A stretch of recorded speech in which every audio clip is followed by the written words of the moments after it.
Hello, ladies and gentlemen, and welcome to Webster County High School in Dixon, Kentucky.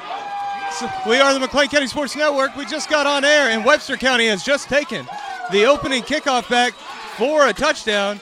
No flags on the play, and the Webster County Trojans take the early 6-0 lead over your McLean County Cougars.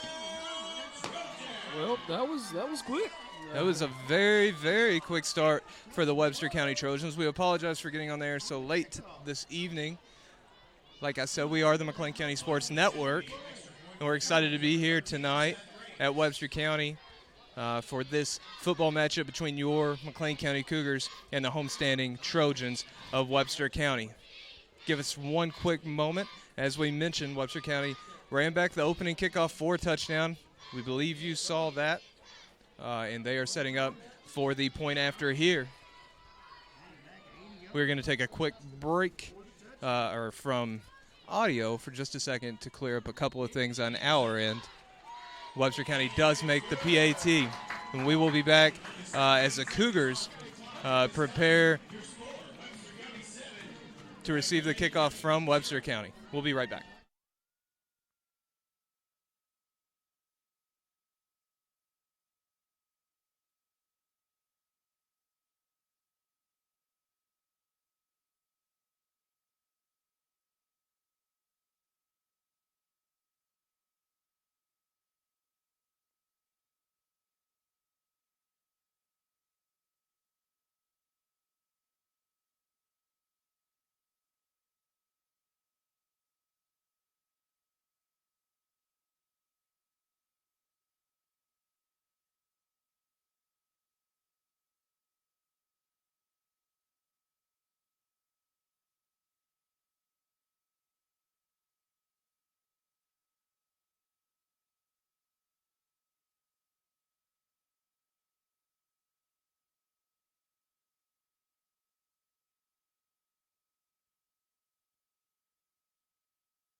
All right, folks, and we are back. Sorry for the little delay there in our broadcast. As we mentioned before, we just got on prior to kickoff, and Webster County actually returned the opening kickoff for a touchdown, and they have the early 7-0 lead here at Webster County High School just 17 seconds into the game. As Webster kicks off, it's fielded by the Cougars, and the ball is dropped. And it's looking like Webster County has recovered. That was number 35 for McLean County who actually received that kick, Gabe Whitmer. He was hit immediately and lost control of the ball, puts the ball on the ground. And early on here, Brody, it looks like Webster County has some momentum. Yeah, they want to win this game, it looks like. They do. McLean County enters this game 6-3, looking to put a bowl in what has already been a very strong season before we head into postseason play next week. Webster County comes into this thing 1-8. They're trying to get some momentum before they head into their first round matchup against Owensboro Catholic next week. As number 2, that's Mason Wilson, takes a snap. He throws it back. Oh, and it's a trick play. And number 12, Sean Gwynn, makes the grab inside the McLean County 5-yard line. And Webster County pulling out all the stops here early, Brody. Well, no one really expected that to happen. No. You had a backwards pass, looked like just a normal little screen pass. And number 32, Aiden Wynn, chucked it deep. Hooked up with Sean Gwynn, number 12, inside the McLean County 10, and he rumbles down to about the 3-yard line. So Webster County will set up shop there. First and goal from McLean County's 3-yard line. And this is surprising here early on in Dixon. This is really crazy. Wilson goes under center. The snap looked like moving up front, but no flags. Number 12, Gwynn, carries the ball off the right side, looks to be brought down around the 1-yard line.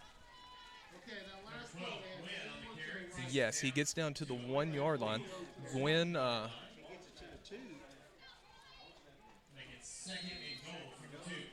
he gets down to the 2 yard line. Yeah. Excuse me. So it'll be 2nd and goal for the Trojans from the 2 yard line, already leading in this game 7-0 after taking the opening kickoff to the house and recovering an onside try directly after. Wilson sends 2 players in motion. They overload left. Now Wilson trying to motion out left as well, and there are whistles.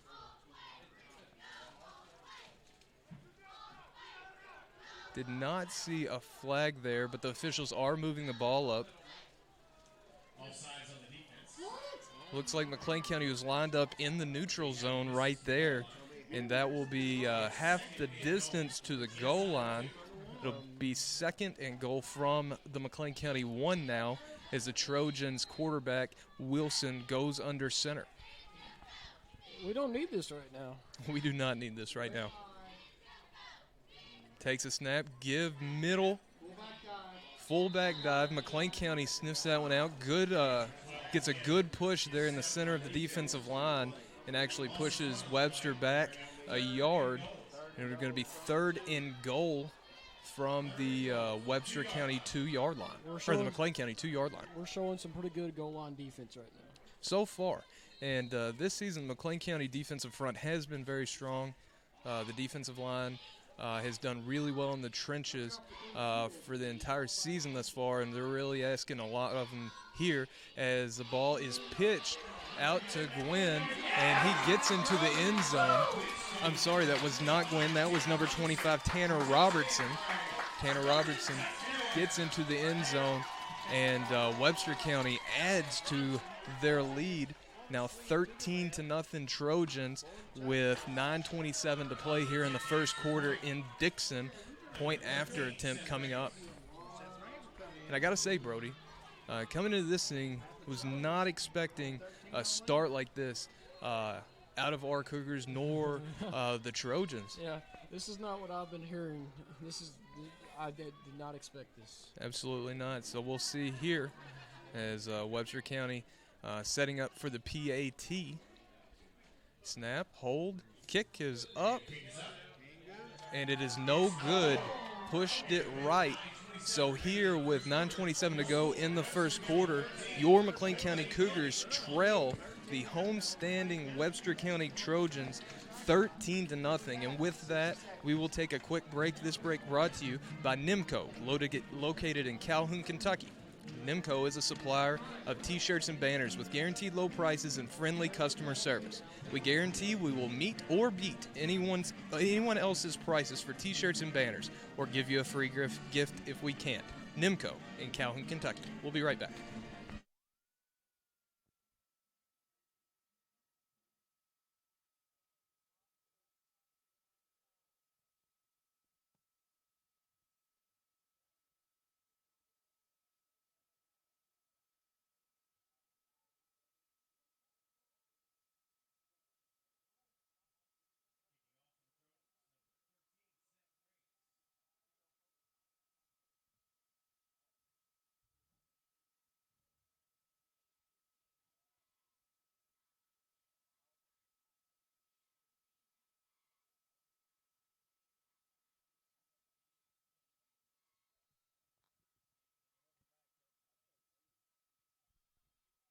All right, folks, welcome back to Dixon, Kentucky. And Webster County, after putting up their second score early on in this one, kicks off to Matthew Miller, who fields the ball for McLean County at the 34-yard line and takes the immediate knee. No risk there after the last onside attempt worked out in the favor of the Trojans. Ball was caught by Gabe Whitmer, sophomore, was hit immediately, lost the ball. Webster County picks it up. Converts on a long trick play and then runs it in for their second score of the night. And here we find our McLean County Cougars setting up for their first offensive drive of the game, trailing 13-0. I'm at a loss for words here. Yeah, this is shocking. Coming into this game, McLean County 6-3, has really done well this season. And the heavy favorite here, if I do say so myself, is Peyton Caraway. Gets out left, runs left side, fumbles the ball at about the 43-yard line. Does look like McLean County has fallen on it, and this is an absolutely sloppy start for your Cougars here, trying to close out the season on a high note and carry some momentum into next week's home field playoff game against Ballard Memorial. You know, if I may say, you never underestimate your opponents. No, absolutely not. Absolutely not. You got to come out and have the same preparation, the same intensity every single night, and this could happen. Baldwin is giving the ball, trying to get out right side. He's dancing a lot, and that was a lot of running to pick up about 4 yards. Peyton Caraway did pick up the first down on the previous run, so this will bring up second and about 6 yards for your Cougars.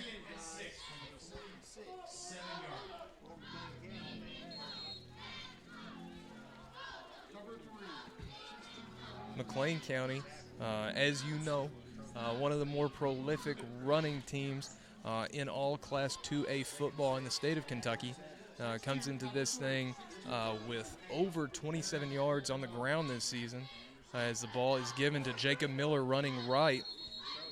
And he gets about 4 more yards. Is going to bring up about third and 2 for McLean County as they rumble and bumble into Webster County territory.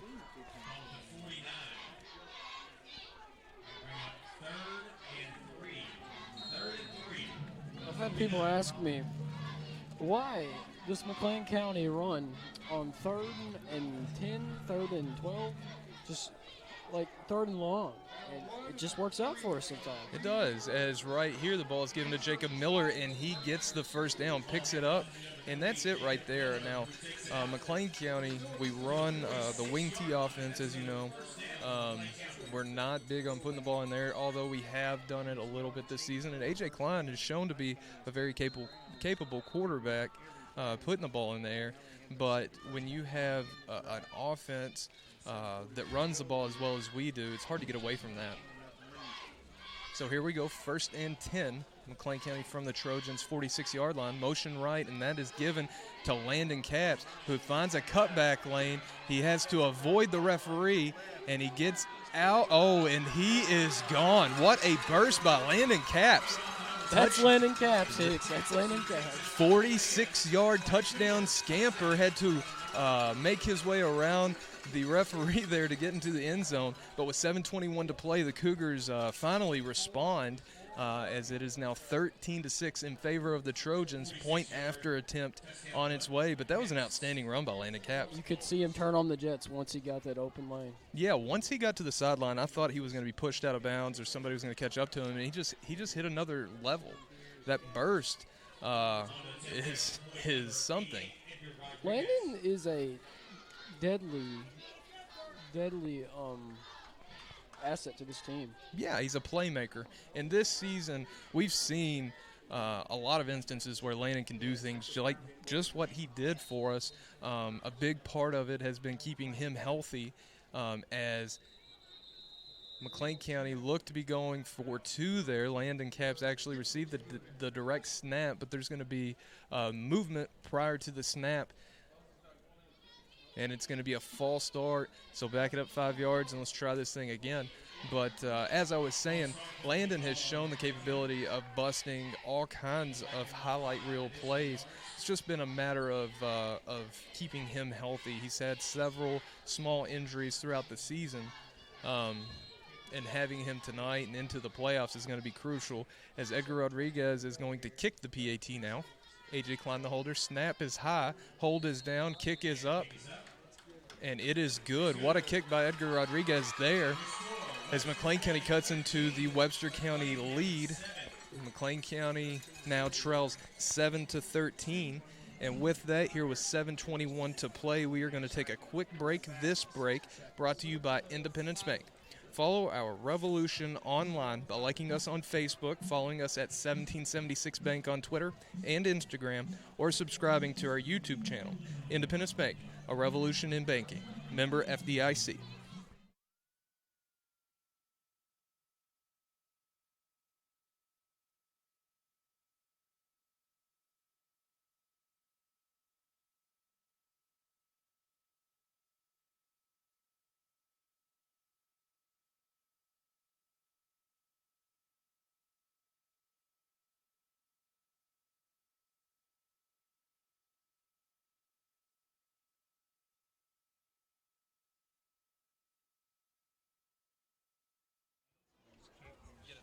And we're back. All right, and number six. I'm not sure who number 6 is. He's not listed on Webster County's roster as number 6, but the kickoff is returned to the Webster County 47-yard line, and the Trojans will set up shop here with 7:14 to play in the first quarter. That was a pretty fast reaction to McLean County, if I do say myself. Yeah. So Wilson, he's in the shotgun now, actually the pistol. He's got one man left, that's Gwynn, and the give is to Gwynn. He's running middle, and he's got the first down and a little bit more. Gets out across the 40-yard line down to the McLean County 39, and that was a big run by number 12, Sean Gwynn, junior running back for Webster County.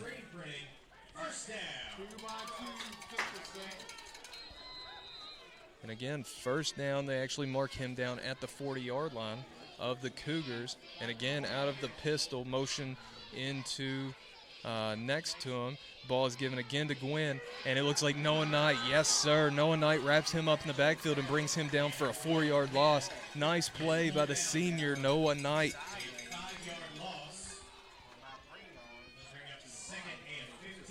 You got to watch out for Noah Knight. He's dangerous. He is dangerous. Noah Knight has been one of our best defensive players, probably for the last 3 years. Very versatile. He can play on the line. He can stand up and play both linebacker positions for the Cougars, and his aggressiveness showed there.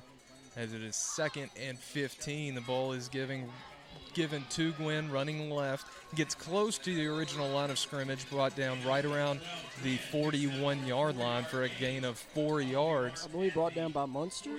Andrew Munster, heard that name a lot this year, haven't we? Yes, we have. Andrew Munster leads McLean County in tackles this season. Both defense and offense. Yeah, both defense. We've heard his name a lot. Yes, he's actually accumulated 110 tackles this season for the Cougars. The only person he actually trails in tackles in our region is Sean Gwynn. So there you go. Okay, and the Webster County comes out passing, looking for a slip screen right. They don't quite pick up the first down, but there is a flag in the backfield. They picked up about 7 yards on the play, but we're going to wait and see what the officials have to say about it.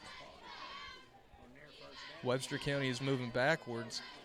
So with that huddle moving backwards, Brody, they have to assume that this penalty is on the offense.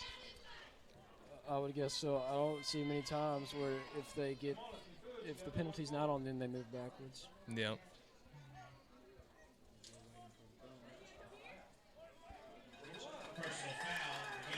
So we have a personal foul against Webster. That's going to back them up 15 yards, I believe, from the spot of the foul. That hurts. That does hurt. And we felt that a little bit this year, not nearly as much as last year. Last year, we had record-breaking numbers of flags. We had a lot of penalties against us that were crucial in many games. This year, we've remedied that situation quite a bit. But right there, Webster County is penalized, loses 15 yards from the spot of the foul, takes them all the way back to their own 39-yard line, and the line to gain is the Cougars' 30-yard line. If I was McLean County, I'd be expecting a pass. Could be a pass. They definitely have to do something special here to pick up this first down, as they have a little over 30 yards to go here on 3rd and 30. Let's see what they do here. McLean has one man deep. That is Corby Moore. Now that is number 9, Josh Bodisher. They have trips left, one right. And McLean County is showing blitz here. Bad snap. Wilson rolls out to his left. And the bad snap really took them out of the play right there. McLean County, they had single coverage on the receivers and really brought the house, and the pressure got to Wilson, and the inaccurate throw was a result. So that brings up now 4th and 30 as the Webster County punt team comes out onto the field. Yeah, I would not go for it here. It would probably not be in their best interest. I'd say wouldn't be the smartest idea. No, I'd say the odds would not be in their favor. McLean County comes at it a little bit. Punt lands at about the 40-yard line and checks up. It'll be down at about the 38-yard line of McLean County as the offense comes back out onto the field for their second drive of the game. As we saw in McLean's first drive, after seeing Webster County put 13 points on the board before they actually took the field, Landon Caps took a handoff running right, cut it back all the way to the left sideline, scored from 46 yards out to put McLean County on the board. But here with 4:56 to go in the first quarter, McLean trails 7-13 here in Dixon as A.J. Klein goes under center.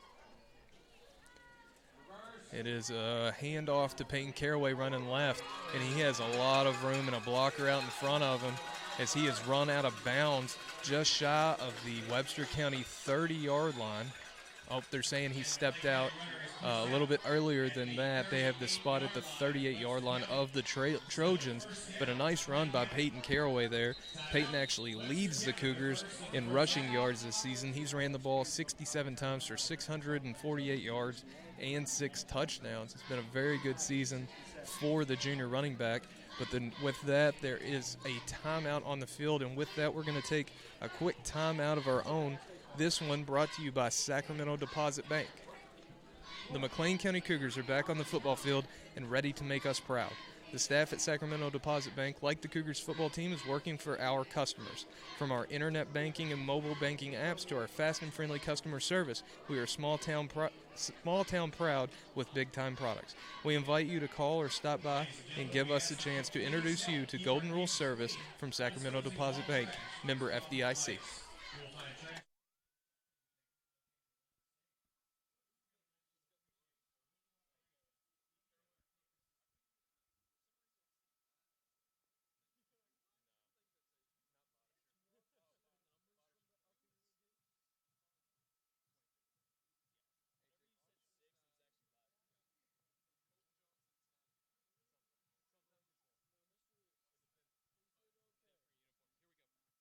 All right, and we're back, folks. Your Cougars taking over at the 38-yard line of the Webster County Trojans here, 1st and 10, as Klein goes under center. Motion left to Baldwin, and the ball is given to Baldwin running left. He finds some space, and he's out close to a first down, tackled at about the Webster County 29-yard line, about a yard shy of the first down marker, and that'll bring up second down for your Cougars. Some good blocking there. Yeah, we've seen some really good blocking here so far for McLean County as they hustle to the line of scrimmage, playing a little bit of a hurry-up offense, it looks like. A.J. Klein getting the sign and goes under center, and it is going to be a sneak. A.J. Klein sneaks the ball well past the line to gain down to about the 26-yard line of the Trojans, and that will be a first down for your Cougars. It was a smart play by Wagner there. It was. And it was smart of A.J. getting up to the line quickly in order to get them off guard. As, again, he's up to the line very quick. Again, motion right. This ball is given to Caps, and he gets out to about the 17-yard line of Webster County. Another strong run from Landon Caps. So it's nice to see Landon get involved early here tonight. Last week, I think he only had 4 carries on McLean's victory over Hancock County. And here the Cougars come. They're putting the hammer down a little bit here. Well, I thought so, as Klein's looking over for the signal. He takes a snap, and the give is to Baldwin running left. Picks up a nice block by Landon Capps on the edge there. He tries to spin back. He is going to have enough for the first down after about a 5-yard gain. And that'll take the Cougars down to about the 14-yard line as they are driving deep into Trojan territory. So a pretty good drive again for the Cougars. Nice sustained drive, picking up positive yardage every play, and that's what you have to do. As Jacob Miller is lined up directly behind A.J. Klein in the fullback position, and the give is to Miller. He's running middle, and he is cut down at about the 6-yard line. Nice pickup by Miller there on about 8 yards running middle. McLean County can actually pick up the first down here without having to score a touchdown. So it'll be 2nd and 3. Both times Miller's run tonight, they haven't been able to stop him. No, he's so big. He is so big. Klein goes under center quickly, motion right. The ball is given to Capps, trying to get the edge. He turns the corner and gets into the end zone. Touchdown, Landon Capps, his 2nd touchdown of the night. And that pulls McLean County even with the Webster County Trojans here with 3:04 to play in the first quarter with a point after attempt coming up. If Landon stays healthy tonight, I think we're going to see a big game from him. Yeah, it's really, really nice to see this. We know he's an explosive athlete, could be a valuable asset as we enter the postseason next week for the Cougars. And having him running like this is very promising, as we've had Caraway, Miller, Baldwin. They've all been very solid for us, as we have McLean County going 4-2, and A.J. Klein hooks up with Noah Baldwin in the back of the end zone for the 2-point conversion. Beautiful throw there by Klein on the reverse. He was absolutely laid out there. No flags on the play.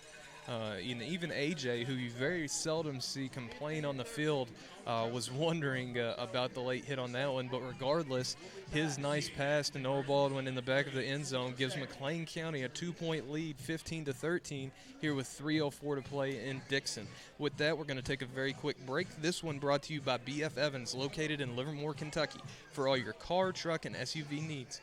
Tell them the McLean County Sports Network sent you.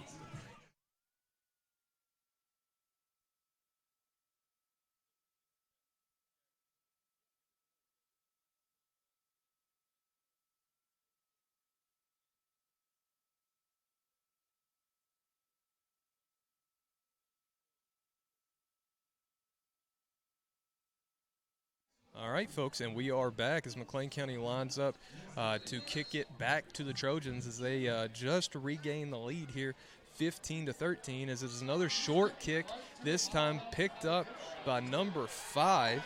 Number 5. That's Daniel Yates. I think he actually had the return last time, kicked it directly to him 2 times in a row on the attempted squib. But Yates puts the ball back into Cougars territory, yet again giving Webster County outstanding starting field position for their 4th drive of the game. Something I've noticed, that we kick a lot of squib kicks. We do. We don't kick the ball deep a whole lot. But some of that is based on personnel. There's been a lot of dynamic players that we played against, especially here in the last several weeks, that can return any kick at any time as the ball is given to number 32. That is Aiden Wynn, running right, picks up about 7 yards, gets up to about the 43 of the Cougars, and a nice run right there for the Webster County running back. That was a good fake by the Webster County there. Yes. Aiden Wynn, he's rushed 20 times for 47 yards this season. Oh, and there was a flag there on the play. Going to call a block in the back, it looks like, potentially on Webster County. The flag was on the far sideline, and as you can see, fall is in full effect. The green playing surfaces that we were accustomed to back in August and September don't really exist at this point. Therefore, the yellow hanky kind of blends into the playing surface. Yeah. As right there, that is a 10-yard penalty enforced against Webster County. That'll back them up to their own 42-yard line, as it is first and approximately 20 for the Trojans. Wilson in shotgun, running back to his right, and it is given. And he is stopped really quickly. He was dropped. I believe that was Tanner Robertson, yes, that was given the ball. Robertson is actually the leading rusher for Webster County. He's carried the ball for 377 yards and 6 touchdowns on the season. He is by far statistically the best running back for Webster County this season. But right there, the Cougars caught him in the backfield pretty quick as this defensive line continues to show a very, very good push in the battle in the trenches. So Wilson's in shotgun again. He's got 2 wide both ways. Number 12, Gwen, to his left. He takes the snap. He drops back. He's looking left. He connects with number 32. That is Aiden Wynn on the slip screen. Picked up a couple of yards there, but nothing big as McLean County limited damage on that play. I believe that was Nicholas De La Cruz on the tackle as well. Nicholas De La Cruz, the 2A sack leader, making the play. And De La Cruz has been a beast all year. We say his name quite a lot. Yes, we do. And this season he has picked up 10 sacks. Oh, and again, we miss another flag here. 15-yard penalty that is going to give an automatic first down to Webster County. Missed that once again. That one thrown by the back judge. And Webster County, after having a tough penalty on them just a moment ago, McLean County gives it right back as Webster County will go first and 10 from McLean County's 42-yard line. But as we were saying about Nicholas De La Cruz, he has about 57 tackles. It's 57 tackles, 10 of them are sacks. He's actually tied for the lead in all of Class 2A state football. As Wilson claps once, and he's looking to throw right. It's a screen, and McLean County sniffs that one out for a loss of 1 on the play. Nice play by the McLean County defense. Looks like Munster and Klein were there. Munster and Klein on the tackle. That was a nice stop on the outside by our defensive backs. But talking about De La Cruz, his 10 sacks are actually 2 away from the season school record. So keep an eye on that tonight, and let's see if Nicholas can pick up a couple of sacks and get his name in the record books. It's 2nd and 11 here from the McLean County 43. Wilson in shotgun again. He's looking to throw left side. A lot of air under that. He's thrown 222, and it is dropped. Nice ball right there by the quarterback. He was trying to hook up with Bryce Johnson. Jaden Nelson on the coverage there. Sorry about that, Brody. It's I'm excited. We're doing good here. We're picking it up after a slow start. Yeah. Absolutely horrid start. Not something to brag about. Definitely not writing home about that. Might have been good if we we got on right as the game was kicking off. It might have been good if we had missed the first 5 minutes or so.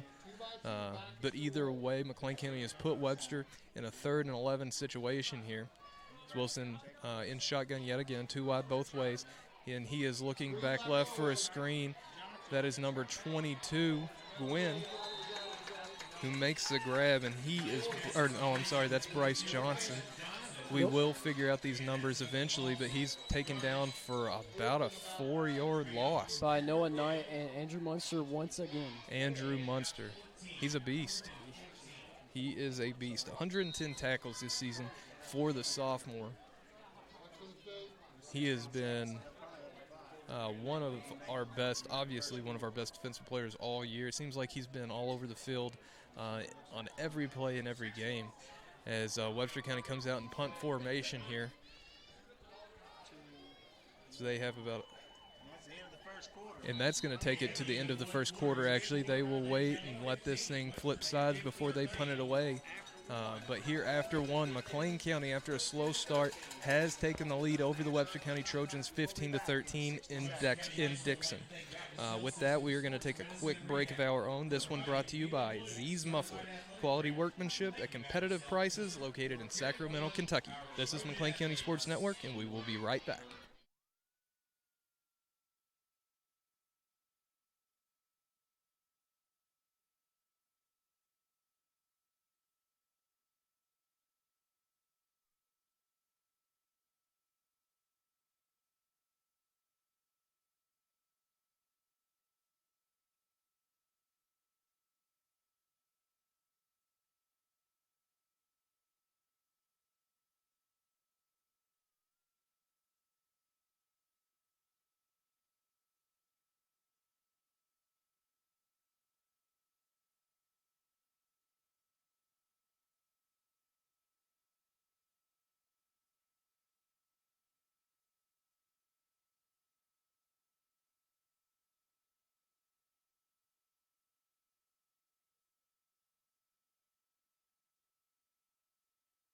All right, folks, and we are back here in Dixon, Kentucky. Your Cougars leading the Trojans of Webster County 15-13. Here as we begin the second quarter, Webster County about to punt it back to the Cougars as the snap is high. Number 25 back there, that is Robertson trying to escape, and he is able to get a little bit after that bad snap, but that is going to set McLean County up at the Trojans' 37-yard line with excellent field position here as they come out for their third drive of the game. I'm now joined on the microphone by the one and only Aaron Ring. Aaron, how are you doing tonight? I'm doing great. That first quarter was a little crazy, though. I wasn't really sure what. I mean, Webster wasn't supposed to be that good, and then we start off with a 15-point or 13-point lead. And then I was getting scared for a second, but I should have known better than that. There was a lot of chaos, I must say. We got here a little late, set up everything late, got on the air right at the last second. Webster County just goes in this whirlwind, returns a kick, and anyway, put us in a hole. But right now McLean County's trying to add to the lead as Peyton Caraway gets outside, bowls over a defender, picks up 20-plus on the play down inside the Trojans' 15-yard line. And Peyton Caraway just doing work as usual. Yeah, he's been one of our top runners so far this game, I would say. Him and A.J. Klein. Landon Caps. Landon Cap, sorry. I get them confused for some reason. I think it's the one-syllable C last name. That could do it. Caps, Klein. I get that. Yeah. I can feel that. All right, as the ball is given, that is Noah Baldwin running left. He has a couple men to beat. I think he's brought down just shy of the goal line. They're going to mark him down at the 1-yard line. Noah had a huge game last week against Hancock County. Rushed for over 100 yards, including a massive 60-yard touchdown run. Right after Hancock had taken the lead late in the fourth quarter, Noah busted one and really set McLean County up to win a crucial game against Hancock County at home. It's Miller time. I think it was A.J. Klein time that time. Klein time? It was Klein time. Wow. It was a Miller time situation, but Klein decided to sneak it himself. Miller got in on the push a little bit, though. Yeah, he got in there. All right, so A.J. Klein takes the ball into the end zone himself to give McLean County a 21-13 lead here with 11:17 to play, point after attempt coming up. But McLean County, after their slow start, has really turned things around. Wouldn't you say, Aaron? Oh, yeah. Imagine if they wouldn't have scored the 13 points right off the bat. Oh, I know. I mean, they scored 13 points without our offense coming onto the field.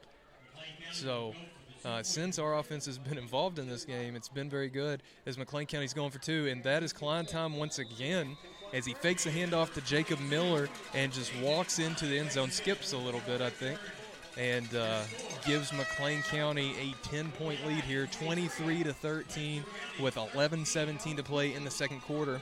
And with that, we are going to take a quick break. This one brought to you by Miller Building Supply, located in Sacramento, Kentucky.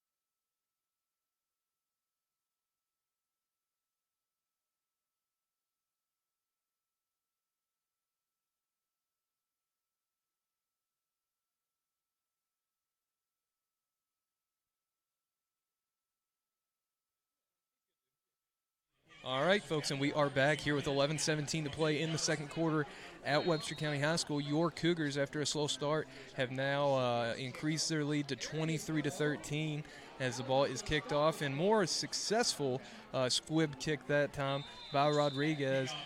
Gets down to the 30-yard line. Webster County returns it about 7 yards, but for the first time, I believe, Webster County is going to start out with less than favorable field position here.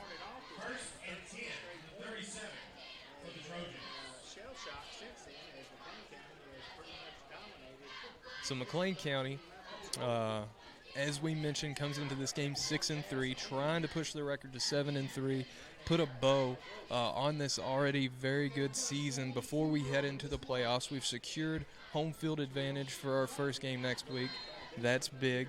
Only the second time in the last 10 years, I believe, that McLean County has done that. So we're really excited, and we really want to keep this momentum going heading into the postseason next week.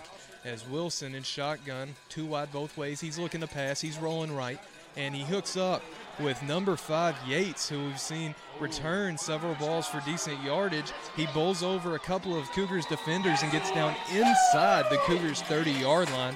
Nice reception and run after catch for number 5, Yates. He was just plowing through him. He was.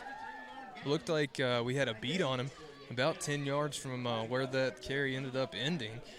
He runs over a defender and gets about 10 yards more out of that play. It was a nice play, nice pass, catch, and run by Webster County as they get inside the McLean County 30-yard line. Whew, that was tough to get out. Got 2 wide both ways.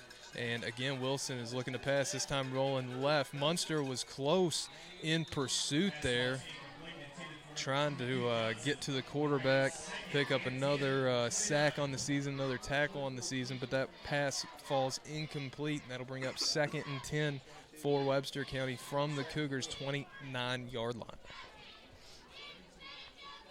As we were saying, with this, if we are able to get a victory in this game, that'll be 7 wins on the season.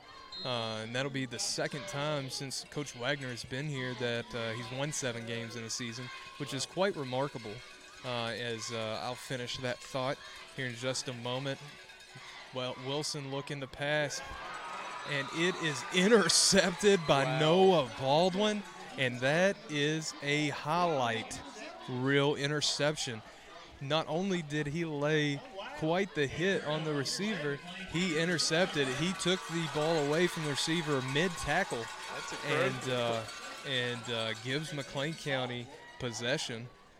Noah Baldwin, what a play.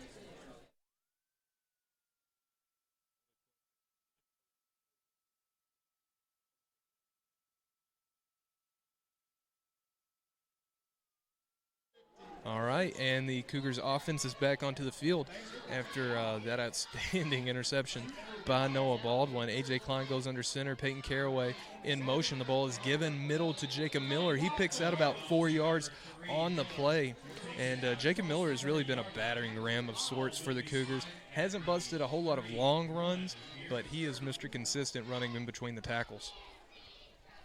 Oh, yeah. If it's a 4th down or something like that, I mean, just give it to Miller. Yeah. He'll pick up some yards if you're close to that 1st down. What is that phrase that you coined a while back? It's Miller time? Miller time. That's right, and it's Miller time again as he picks up the 1st down and more out across the Cougars' 40-yard line down to about the 43-yard line. 42-yard line is where they're going to mark it. And the Cougars are coming out quick. Trying to play hurry up a little bit. Webster County substituting right now, has a couple of players running off the field, one in particular. A.J. Klein goes under center. He is 1 man wide left. Motion left. Ball is given to Noah Baldwin, who spins middle. Oh, and what a tackle by the Webster County linebacker there. He grabbed a handful of jersey and didn't let go. Stopped Noah Baldwin from breaking a big run. He still picks up 5, bringing up 2nd and 5 for the Cougars from their own 48-yard line.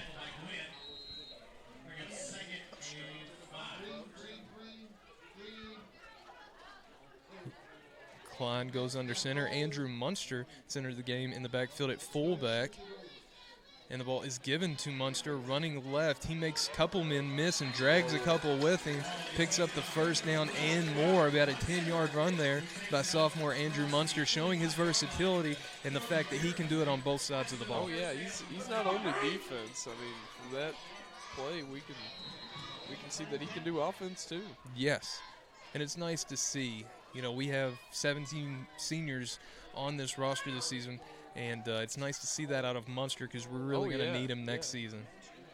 The ball is given to Baldwin. Not a whole lot of daylight out there. Gets back to the line of scrimmage before getting squashed. It was quite a play for him just to get back to get no gain on the play.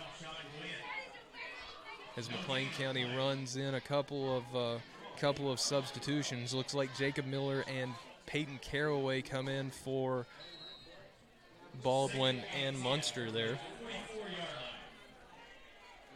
McLean County looks to have two wide out right. That's big Colton Johnson. It looks like number 9 Josh Bodisher. Jacob Miller in the backfield, lone setback. Landon Capps on the edge left. A.J. Klein looking to pass, and he's going to throw deep to Capps. He connects. Capps stays on his feet and is tackled down at the 5-yard line. A.J. Klein put that ball in a perfect spot. Landon Capps with an excellent grab. Thought he might shake free to get another touchdown, but still an outstanding play for Landon Capps yet again tonight.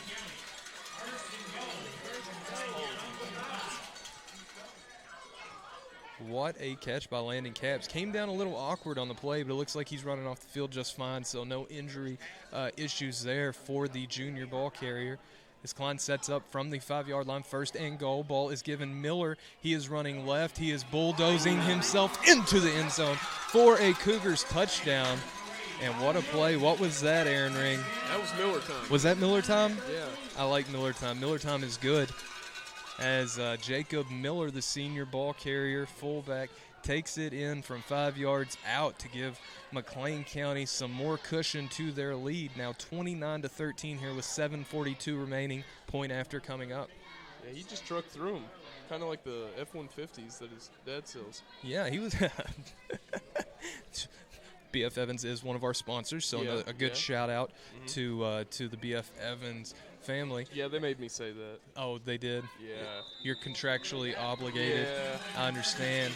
As McLean County converts the 2-point conversion there, as they push their lead out to 18 here with 7:42 to play at 31-13. So what started out as a pretty slow, grimy, kind of nasty night here in Dixon is starting to look brighter and brighter for our McLean County Cougars.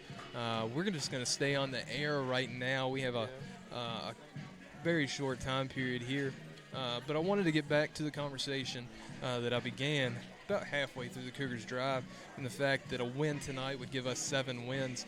That would be Wagner's second season with at least 7 wins. And in the history of McLean County High School, we've had 13 head coaches. 13 head coaches, and of those coaches, only one has ever won 7 or more games more than one time during his tenure as head coach. That would be the legendary Royce Hood, who had some of the best, actually the best, McLean County football teams in school history back in the early 90s. He actually did it 3 times. This would put Wagner at that level, which is really impressive. Shows what Coach Wagner has done since he got here in 2013. He had inherited a team that had lost, I believe, 31 straight games, and has really turned this program around. So if we continue at this pace, this could be a very, very big win for Coach Wagner, monumental night for what he's done here at McLean County High School. It looks like Armando Rodriguez out to kick off yet again for the Cougars.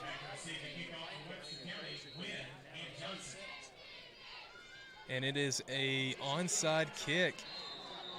And it was a very nice onside kick there by Armando. But Webster County fortunate to take a favorable bounce for them right up into their hands as they are tackled down at about their own 47-yard line, I'm sorry. as the Webster County offense comes back out onto the field. As you were saying, it started out a little grimy. It was nothing compared to the last home game with the rain.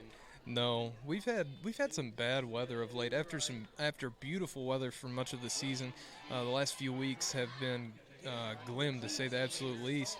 As Wilson hooks up with Yates, seems to be his favorite target. Connects with him at about the 43-yard line of McLean County, 42-yard line. A strong throw and catch there yet again for this tandem of Trojans. But yeah, it seems like the last few weeks we've really experienced fall weather a little bit more. Last week it was so rainy I was expecting to see animals coming in pairs of twos. Yeah, Noah's boat was over around the Green River. Noah Knight's Ark. Noah Knight's Ark, yes. Noah Knight's Ark, that's outstanding. There is a timeout on the field. With that, we are going to thank one of our sponsors, Tyson Foods. We would like to thank Tyson Foods, one of our sponsors, who is one of the world's largest food companies in Roberts, Kentucky. Tyson Foods offers incentives for performance, attendance, and shift premiums. Tyson has very competitive wages, and Tyson offers one of the best benefits packages in the nation that includes health insurance, paid vacation, holidays, 401k, and a stock purchase plan with a company match, college reimbursement, citizenship, GED, and ESL, advancement opportunities, and much more. Apply online only at TysonFoodsCareers.com. Tyson Foods is an equal opportunity employer. Minorities, women, veterans, and individuals with disabilities welcome. Tyson Foods at Roberts, Kentucky is hiring. And we do not have time for a break. Yeah, that's a long one. That is a long read, but we very much appreciate Tyson Foods for the support this season. We couldn't do it without all of our sponsors, and we appreciate them very much as Webster County comes out 1st and 10 from the McLean County 42-yard line. Wilson in the shotgun, 2 wide both ways. Looked like movement on the line, no flags, as Wilson airs it out looking left, and Noah Baldwin almost came down with his second interception of the game. I thought it was. It looked like the timing of his jump was just a little off. Like a little too soon. Maybe? Just a hair too soon, was kind of coming down a little bit there and couldn't hold on to the pick. But that's a dangerous place to throw the ball. Noah Baldwin is one of the most dynamic players we have on this entire football team, whether it's on the offensive side or the defensive side. And I can't quit thinking about his interception during Webster County's last drive. Just snatched it. He snatched it, and it was a big hit as well. It was just all around great play. Wilson in the shotgun, claps once, gives middle. That is Gwynn, and he is brought down by a host of Cougars in the backfield. Loss of 3 on the play. That's going to bring up 3rd and 13 from the Cougars' 45-yard line.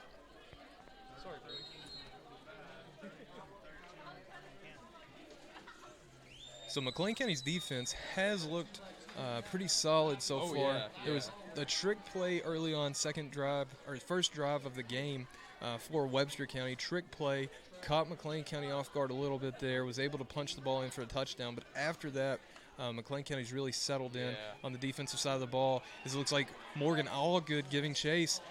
But quarterback Wilson connects with his favorite target, Yates, and that is going to be good for a first down. He is tackled at the 30-yard line, and this connection between Daniel Yates and Tyler Wilson has been very impressive. Or Mason Wilson, I'm sorry, has been very impressive so far this game. On the season, Yates has received, he is the leading receiver. He's caught 20 passes, second leading. He's caught 20 passes for 235 yards. But he has really impressed me so far in this game.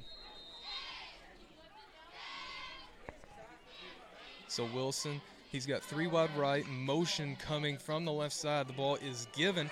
That is number 32, Aiden Wynn, and he is pushed out of bounds at the 14-yard line of the Cougars. Big pickup for Webster County again as they enter the red zone of the Cougars, threatening to score. And Aaron, as soon as I start bragging on our defense, two big plays. Yeah. Where is this wood or is this like Formica or?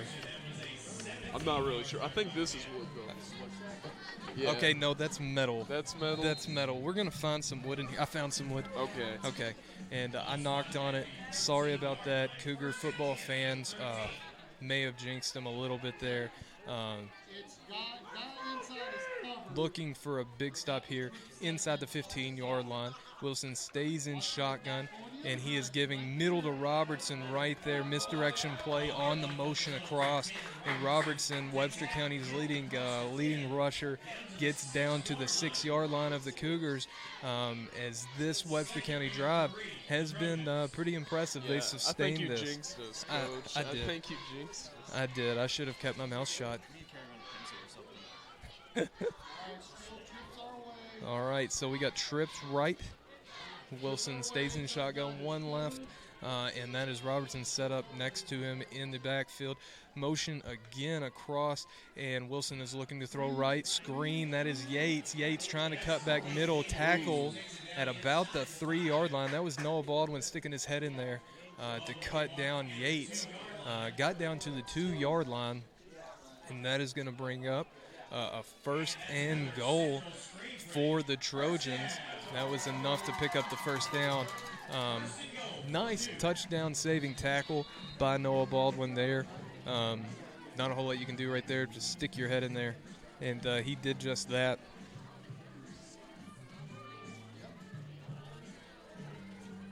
So we've seen some hurry up from both teams here. But Webster County now inside the 5-yard line, have 4 plays to get into the end zone, taking their time a little bit more on this play call. And it looks like Wilson is going to go under center. They are in the I formation. And the ball is given fullback middle, and from our standpoint, it looked like he crossed the end zone. Andrew Munster actually came out with the ball, ripped the ball out of the ball carrier's hands. They're calling him down by forward progression. There have been some flags thrown. Munster was off to the races right there. Yeah. There was a delay. There's been some flags thrown. Very curious to see the outcome of this play. It looked from here that he was awfully close to crossing the plane of the goal line.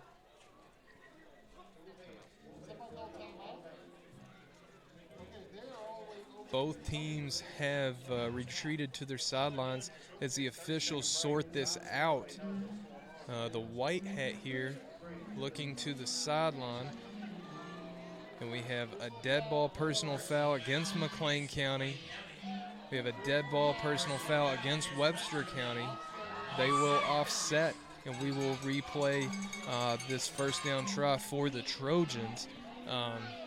Aaron, what did you think? Did you think the ball carrier had been stopped by the time Munster came out of that with the ball, or do you think the play was still active when he ripped it away? I'm not really sure. I couldn't get a good look at it from so many people that were on there, but man, it sure would have been great if Munster would have ran out of there. I mean, nobody was stopping him. He was excited. Oh, he was gone. He was gone. That would be a nice way to cap off his regular season. Yeah. Take it 99 yards on a fumble recovery. You weren't catching him. I mean, oh no. I don't think he's known for his speed, but I mean, he was wide. I mean, he's decently quick, and when you have 30 yards of separation, if somebody catches it, they are literally lightning. Yeah. All right, so 2nd and goal, 2nd and inches for Webster County, going in the I formation, 2 wide both ways. My guess is they give middle yet again. Ball is given middle to Robertson. There were whistles before the play. McLean County is frustrated, and there is an offsides lined up in the neutral zone there by the Cougars. And then is that number 58, Dalton Eubanks, I believe? He does not look happy as, from our vantage point, the nose of the football looks like it is across the plane of the goal line. You could not get it any closer. But with that, Webster County is going to call a timeout here, their second timeout of the half. And with that, we are going to take a timeout of our own. This one brought to you by Nimco, located in Calhoun, Kentucky, who is a local supplier of T-shirts and banners with guaranteed low prices and friendly customer service. We guarantee we will meet or beat anyone else's prices for T-shirts and banners or give you a free gift if we can. Nimco in Calhoun, Kentucky. We'll be right back.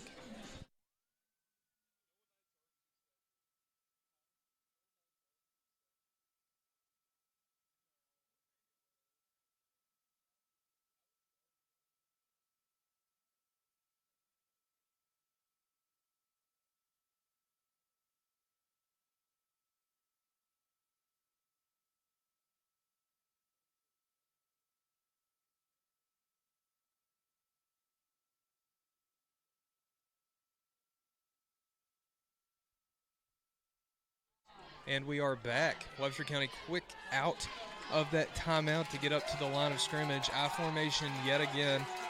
Just have to get a couple of inches for the touchdown. Wilson goes low on the quarterback sneak. Still no call from the officials, and they are going to call him down. Calling him down right at the line of scrimmage. Aaron, there is literally an inch. There has to be an inch or two between the nose of the football and the goal line. It seems like this is our fourth time doing this. Yeah, we have deja vu. Deja vu I feel all like I have over again. deja vu. Again? Did you? Do you want to? I feel like I have deja vu. Okay. Yes, indeed. As it is now third down here. Webster County yet again in the eye. They've given it to the fullback. They tried quarterback sneak, and this time they give it to the tailback. And Robertson will take it into the end zone for the Trojans. Try again. Third time's a charm. I mean, they were just hanging on by a thread. Literally a thread. Yeah. You're killing it tonight, Aaron. You are here with 3:09 to play. Webster County responds to 31 unscored by McLean County. Cut into that lead, 19-31 here with the point after attempt coming.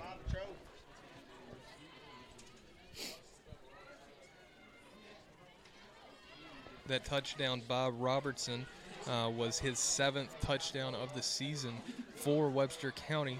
And I say that, I'm not entirely sure who got in on either of their first 2 touchdowns. He may have very well broke the plane, as it is a botched snap.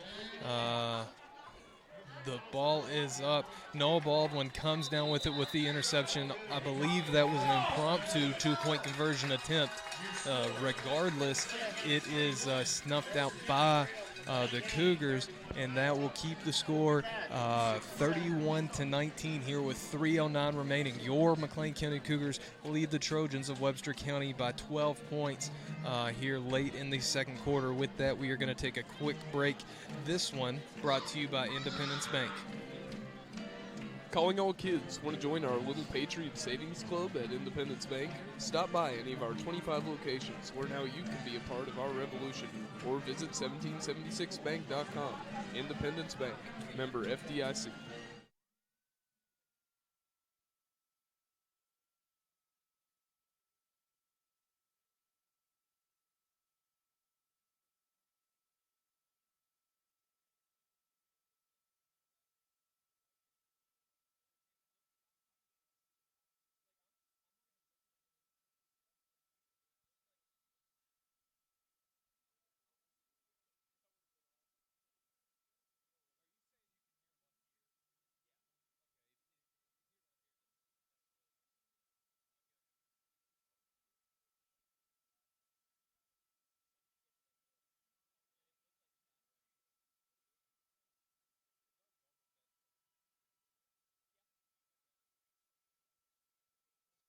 All right, folks, and we are back here in Dixon, Kentucky. McLean County leading the homestanding Webster County Trojans 31-19 with 3:09 remaining in the first half. Onside kick attempt yet again by Webster County, and it looks like they have recovered it. My goodness. Here on senior night in Dixon, the Webster County Trojans have come out to play And it seems like time and time again they have shown resiliency. They've showed that they can sustain drives, and they are not leaving anything off the table tonight. Nothing's discouraging them. I mean, No, I mean, they come out 13 unanswered points to start the game. McLean County comes right back, 31 unanswered points. They have a great drive the ball 60 yards downfield, score, attempt the onside kick, get it. Nobody was around that kick either. I mean, that was an easy onside recovery for Webster County as they take over on the 45-yard line of the Cougars. And this Cougar defense has been on the field a lot tonight. Wilson rolling left, looking to pass, sets his feet, fires, had a man open. That was number 22, Bryce Johnson, and he has his second drop of the night. Had him open 20 yards downfield, just found space, set down. Excellent throw by the quarterback, Wilson, and it goes right through his hands. And that is going to bring up 2nd and 10 for the Trojans.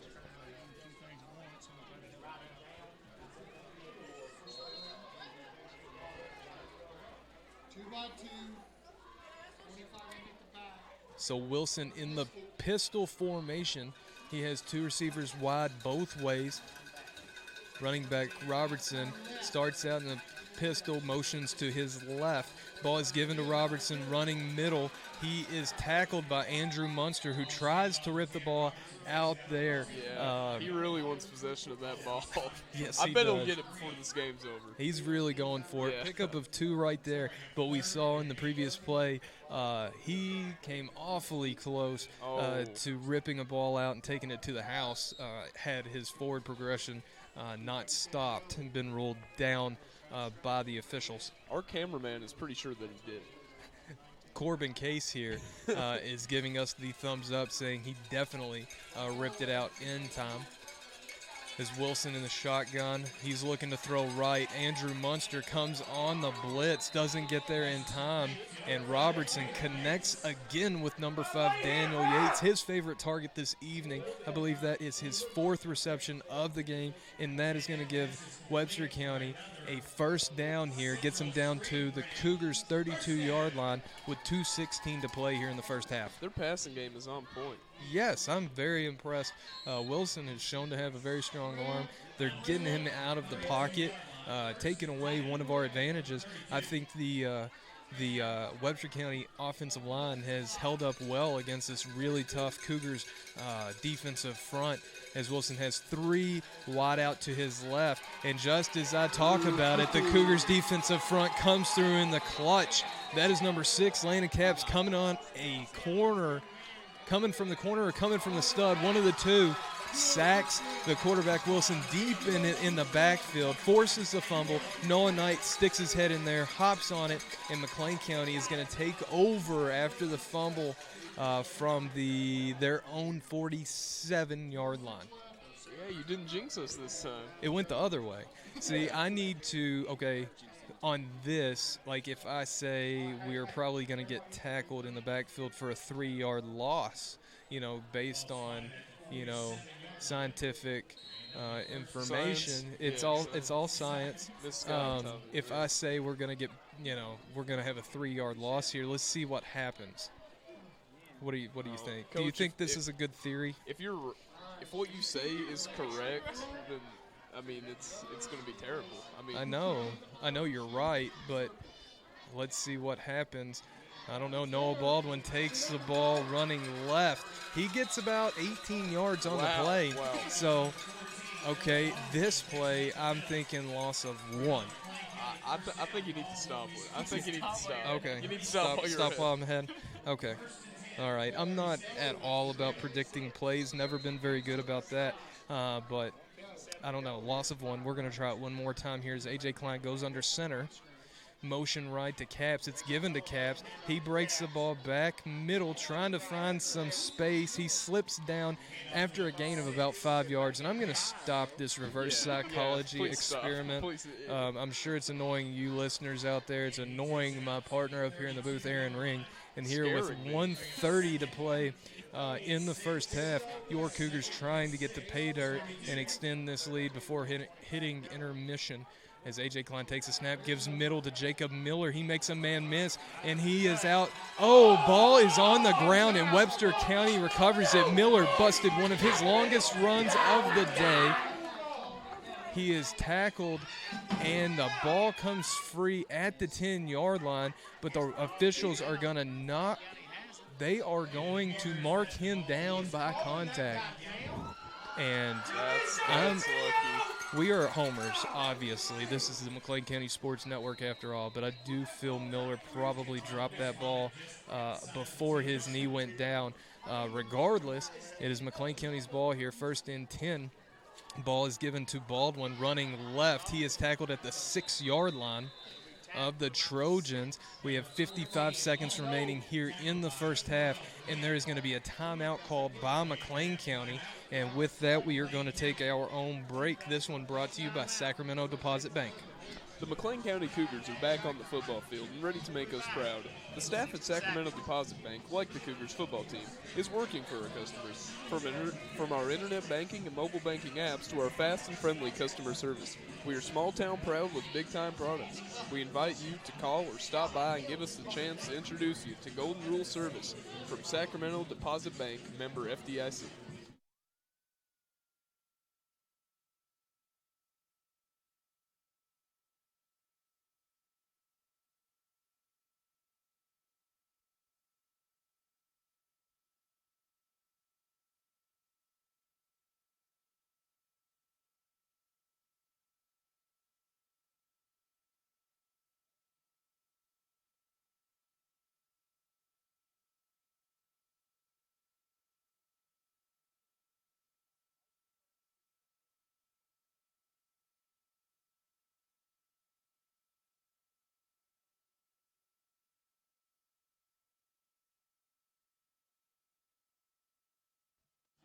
All right, folks, and we are back here in Dixon, Kentucky.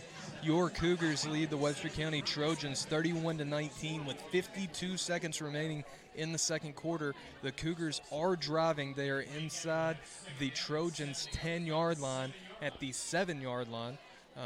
It is 2nd and goal from the 7. Cougars trying to get into the end zone here before halftime. McLean County will receive the ball in after intermission. There was movement in the backfield. No flag thrown on the play. Ball is given to Jacob Miller running right, and he gets into the end zone. Jacob Miller with his 2nd score of the night, I do believe, as we've had 1 Miller time, I know. 2 Miller times? 2 Miller times. 2nd Miller time for McLean County. Jacob gets into the end zone, gives McLean County a 37-19 lead here with 46 seconds remaining in the first half. Point after attempt coming up.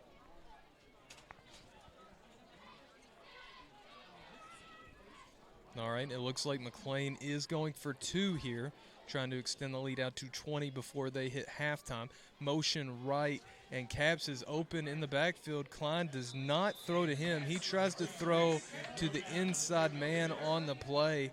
I believe that was Peyton Caraway. Caps had broken free on the outside. Pass falls incomplete, and McLean County fails on the 2-point conversion. Still a comfortable lead here, Aaron, as we're approaching halftime, but not quite as comfortable as we thought it might be entering this game.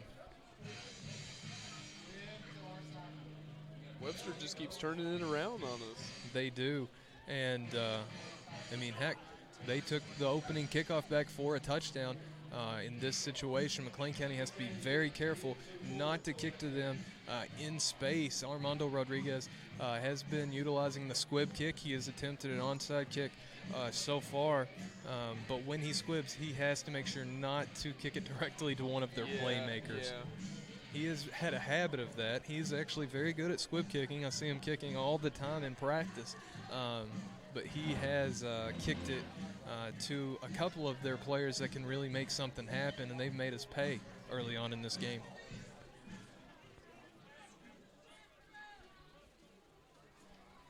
So here we go, 46 seconds remaining in the second quarter. Rodriguez kicks the ball off, and this is a solid squib kick. Goes down to the 25-yard line, picked up.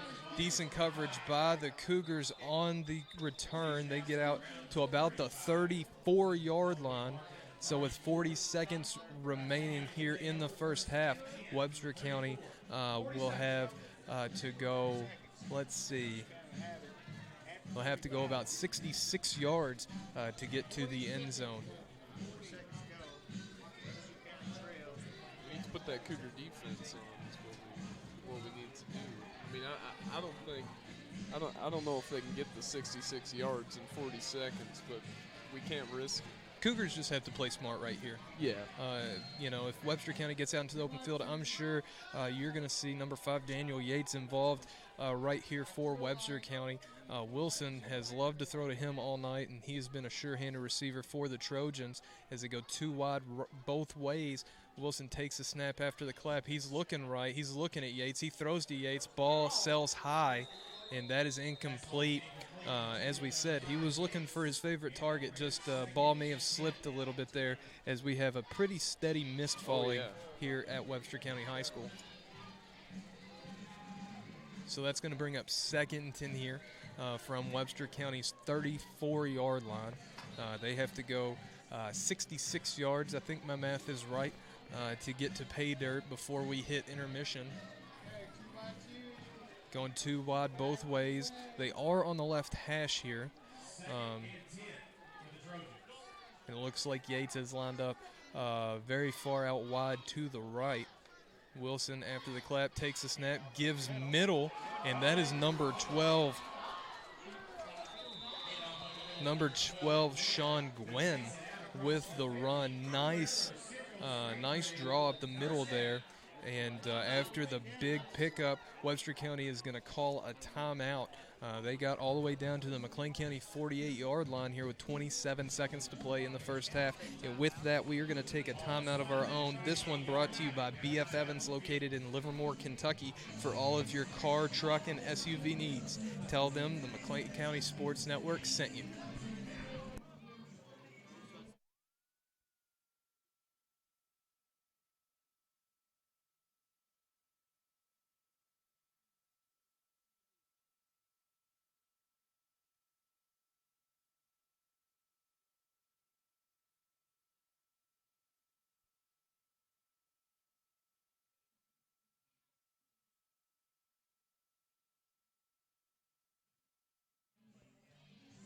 All right, and after that short break, we are back.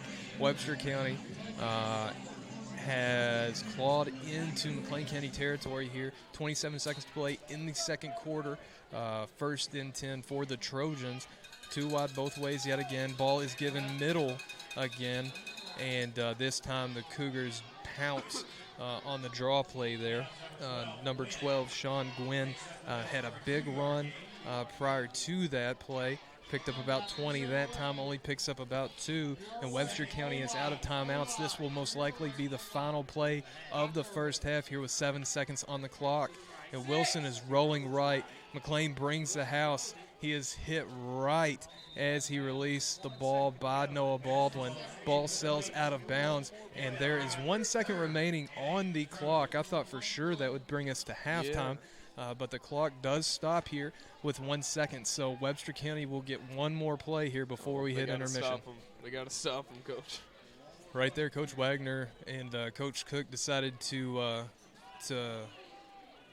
have McLean County pin their ears back and try to get to the quarterback, as they knew that they would have to make a long throw there, put pressure on Wilson, forced him right, almost got the sack, but did enough to cause the incomplete pass as Wilson too wide both ways in the shotgun with the final play of the second half. He's rolling right again. He throws right, and it is offline, trying to hit Daniel Yates there. But that will bring us to halftime. After a slow start, your Cougars have fought back to take a 37-19 lead over Webster County into the locker room. We are it's been a little bit of a crazy first half for us, not exactly what we expected, but regardless, a nice, 18-point cushion here as we go into the locker room for the halftime break. So with that, we are going to take a break of our own, a little bit longer this time, but we will see you here shortly after halftime ends. We are the McLean County Sports Network, and we will be back in a little bit.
All right, folks, welcome back to Dixon, Kentucky. We are the McLean County Sports Network, and we are currently finishing up halftime here at Webster County High School. Your Cougars currently lead the Trojans 37-19 after a rocky start, Brody. McLean County really turned it around, gave up 13 points before our offense actually took the field, and after that responded with 31 unanswered. Webster County fought, got another touchdown on the board, but McLean County responded once again with Jacob Miller putting one into the end zone to give McLean County a nice 18-point cushion going into halftime. What did you think about the Cougars' performance during the first half? Well, we'll just say this. I'm pretty sure they scored on every possession they had. Yes, the Cougars performed very efficiently on the offensive side of the ball. As we said, a very slow start. The Cougars kicked off. They will be receiving here in just a moment to start the second half. Webster County returned the opening kickoff for a touchdown and then followed that up with an onside kick, recovered that, hit on a nice trick play, and got inside the Cougars' 5-yard line and punched it in to get an early lead very early in this game. But McLean County has responded, played really well since then, and have really gained control of this game as we are about to get going here in the second half. Landon Capps is deep to receive the kick. Landon had 2 touchdowns in the first half, as that is an onside kick. Fair caught by Noah Baldwin at the 45-yard line. So McLean County will have very good field position here to start the second half. That was a very smart call there to wave that one off, because if he wouldn't have waved that off, I think he would have got hit pretty hard there. Yeah, that was a very smart play by senior Noah Baldwin. He was very active in that first half for the Cougars. He actually had an interception in the first half. One of the better interceptions that you will see. He actually jumped the route and made a strong tackle as the receiver was receiving the ball and stripped it away mid-flight as Peyton Caraway gives the ball back to Landon Capps on the reverse. He's trying to get room out to the right, picks up 5 yards there. It looked like to be a face mask. Yes, it is a face mask, but Landon Capps is still on his feet. He's out across the 30, 25 to the 20, cuts it back, stays in bounds, and he is brought down finally at about the 12-yard line. And another explosive play by Landon Capps there as he ran nearly 35, or no, I'm sorry. That's bad math. He ran nearly 45 yards on that play. In the aggregate, he probably ran closer to 90 on the play as a whole, having a reverse and bringing it all the way back to the left side of the field. Nearly slipped another tackle there to get into the end zone, but as I was saying, Landon Capps, who had a couple of explosive plays in the first half, has another one here to start the second for the Cougars. You just love watching Landon, because when you think he's about to go down, he just gets back up and keeps on going. Yeah, right there. I mean, it was on the reverse. He gets about 5 yards. There was an obvious face mask, flags everywhere, goes into the pile. You think he's done, and he is not. He explodes out of there and picks up 30 more yards as the Cougars. A.J. Klein goes under center, gives the ball to Jacob Miller running middle, and he is in for the touchdown.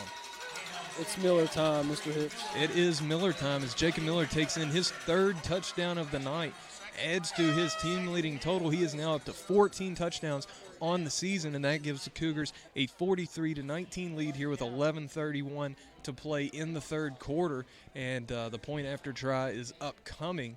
But an excellent way to start this second half for the Cougar offense, picking up right where they left off in the first half.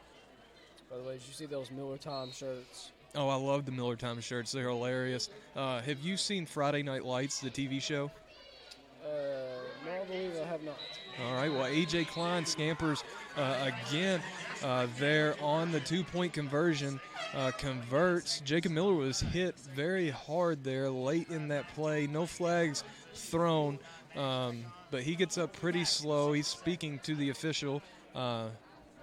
There was didn't look to be any shoving or anything like that, but he's having a conversation about that hit and thought it was a little dirty. But either way, he's up and walking around. He looks to be okay. And A.J. Klein, after that 2-point conversion, gives McLean County a 45-19 lead here at Webster County High School just 29 seconds into this second half. We're going for it a lot tonight. Yeah. We have been. But anyway, what we were talking about, Friday Night Lights, have you seen that show? No, I have not. Okay, well, I've watched it the entire series a couple of times. Great TV show. I highly recommend it if you've got Netflix. But in that show, there is a car dealer. His name is Buddy Garrity, and he is one of the key football boosters for the team that's featured in the series. And Jacob Miller's dad, Derek Miller, actually owns a car dealership.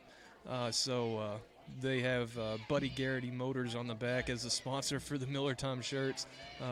That would be Willie Muster, president of the McLean County Football Boosters, with a little humor, poking fun at Derek. I think they're pretty big buddies.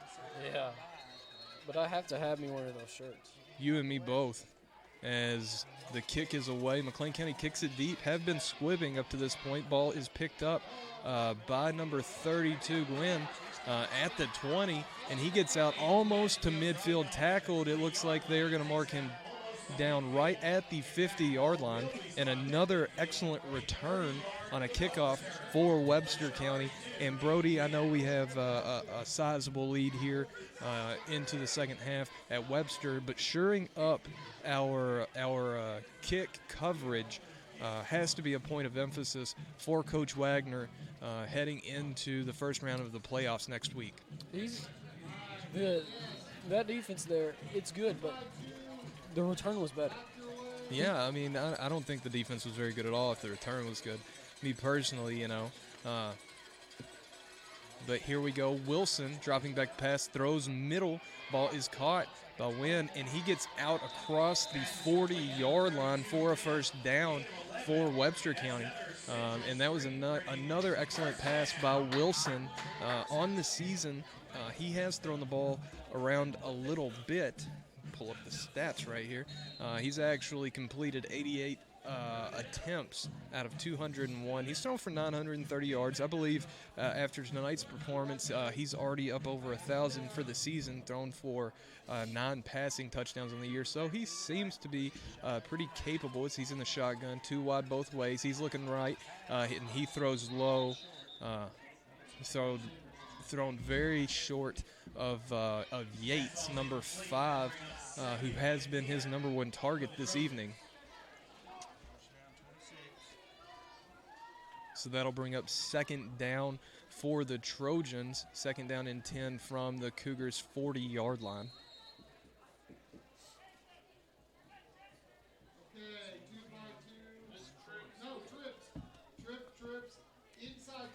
All right, so Trojans come out in pistol formation, trips right. They send Wynn in motion, and there's movement up front. And that is going to be a false start on Webster County. Move it back 5 yards, and we'll redo this. One thing they don't need right now is penalties. Yes.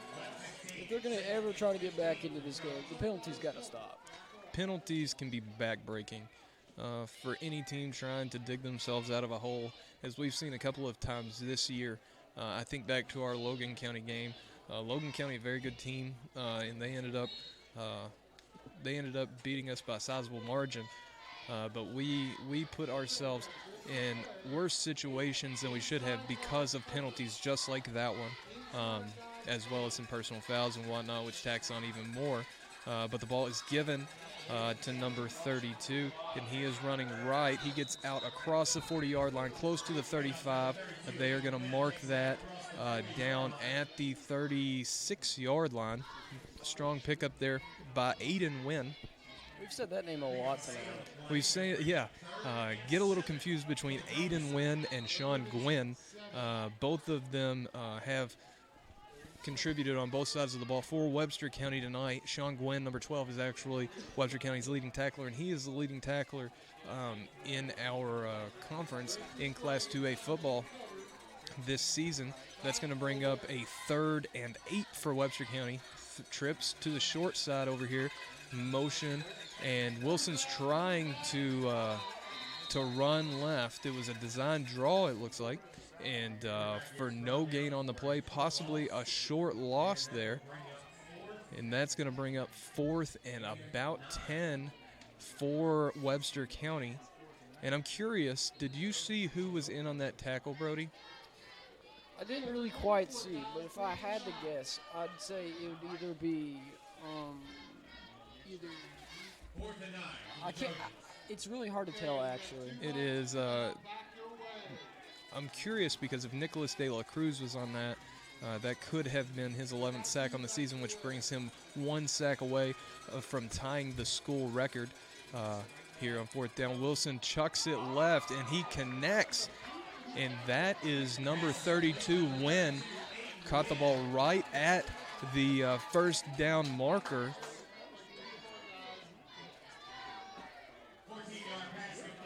It was complete there. I was looking at the far sideline official, and he was pointing in the direction of the Cougars. I couldn't tell if the ball had fallen out or not. I'm not sure exactly what he was motioning. But regardless, Webster County converts on the 4th down, and they are now setting up shop 1st and 10 from the Cougars' 25-yard line. So that was a strong play right there, a strong pass to keep this drive alive for the Trojans. And just he held on to the ball, and that's what he needed to do that day. Right.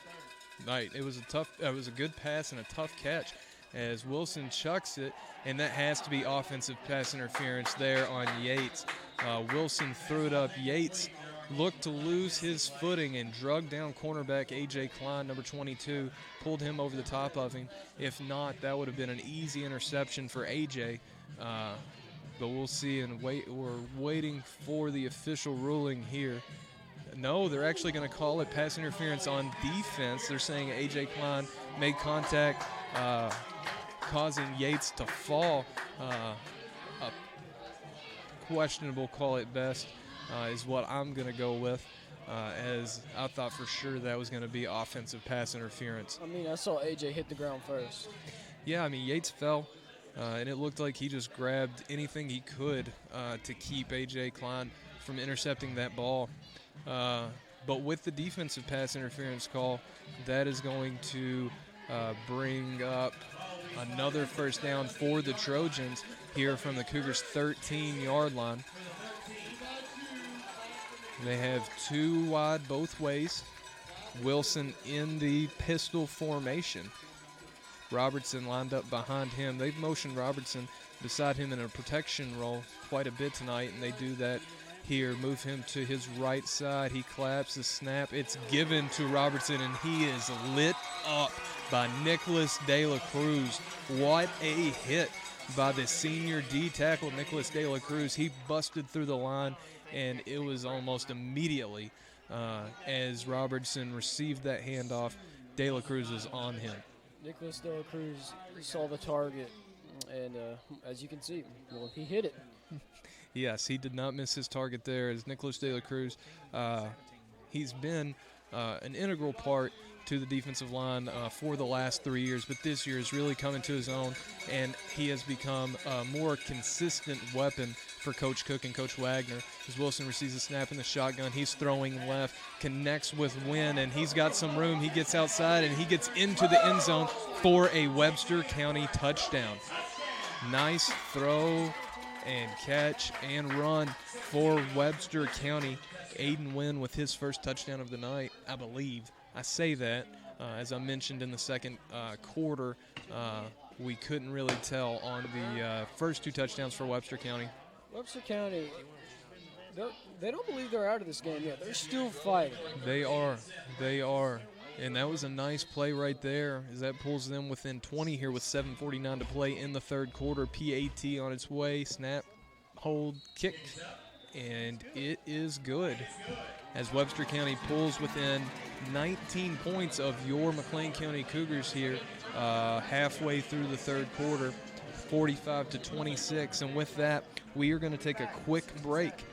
This one brought to you by Z's Muffler, quality workmanship at competitive prices, located in Sacramento, Kentucky.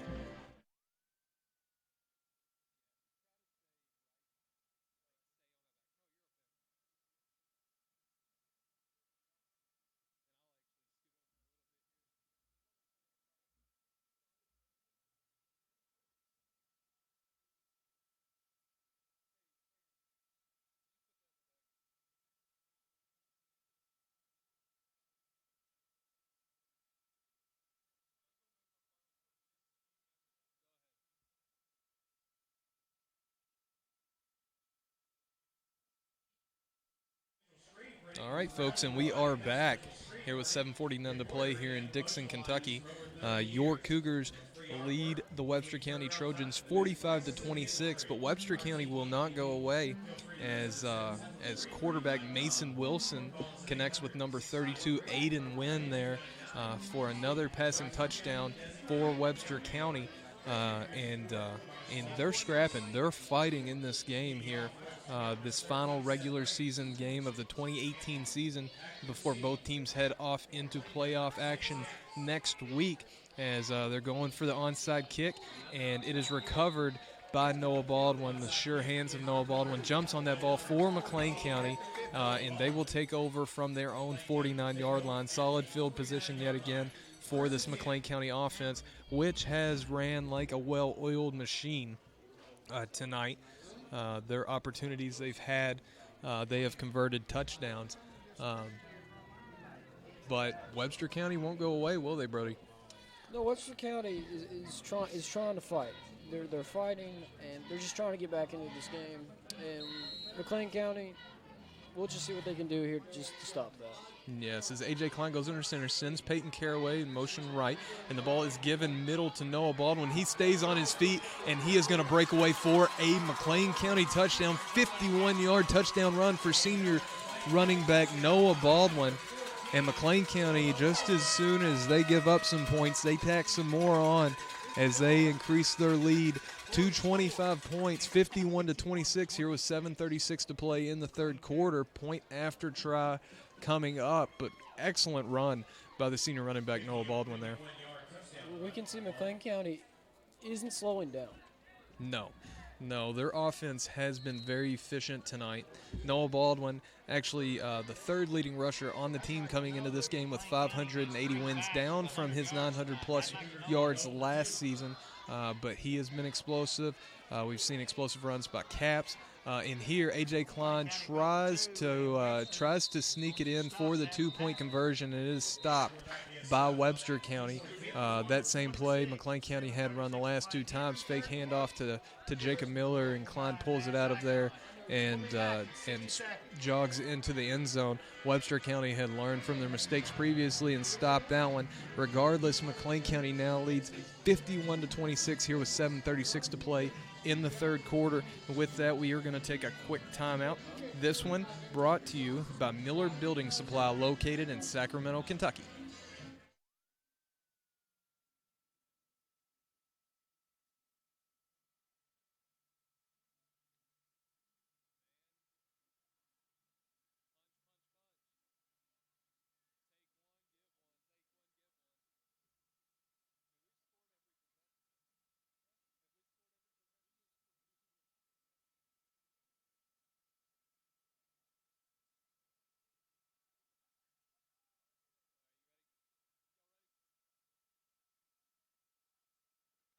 All right, and we are back after that quick timeout. Noah Baldwin just ran 51 yards to give McLean County a nice 25-point lead here with 7:36 to play in the third quarter, 51-26 over Webster County. And Brody, we've seen several different players for McLean County have explosive plays tonight. Noah Baldwin, Landon Caps, both highlighted in this one. Also Peyton Caraway. On defensive side, Nicholas Del Cruz. We've had several good performances, but as we mentioned before, with this Webster County offense continues to fight and scrap to stay in this one. And, you know, talking about McLean County's offense, coming into this game, Peyton Caraway actually led the Cougars on the ground, 648 yards rushing on the season on just 67 attempts. I believe that's good for 9.7 yards a carry, which was second in 2A, and actually on pace. Currently, we still have some ball to play, but on pace to break the school record for most yards per carry in a season. But tonight, he hasn't touched the ball a whole awful lot for the Cougars. We've seen Landon Capps with the ball in his hand quite a bit. A.J. Klein has done a few really good things. One was a long pass play to Landon Capps during the second half. And Noah Baldwin, he's had some outstanding runs, including that 51-yard touchdown there. Jacob Miller has had some Miller time moments. I believe he's gotten into the end zone 3 times tonight. So a very balanced offensive tack for Coach Wagner and the McLean County offense. We have a lot of weapons on our team. Yes, we do. As that is Edgar Rodriguez kicking now. Ball was kicked out of bounds, so they will redo it after backing him up, and they're going to do it again. Edgar kicks the ball out of bounds. The ball goes out of bounds right around the 40-yard line. And we'll see if Webster County will choose to back them up yet again and have them kick it one more time. It looks like that is exactly what they are going to do.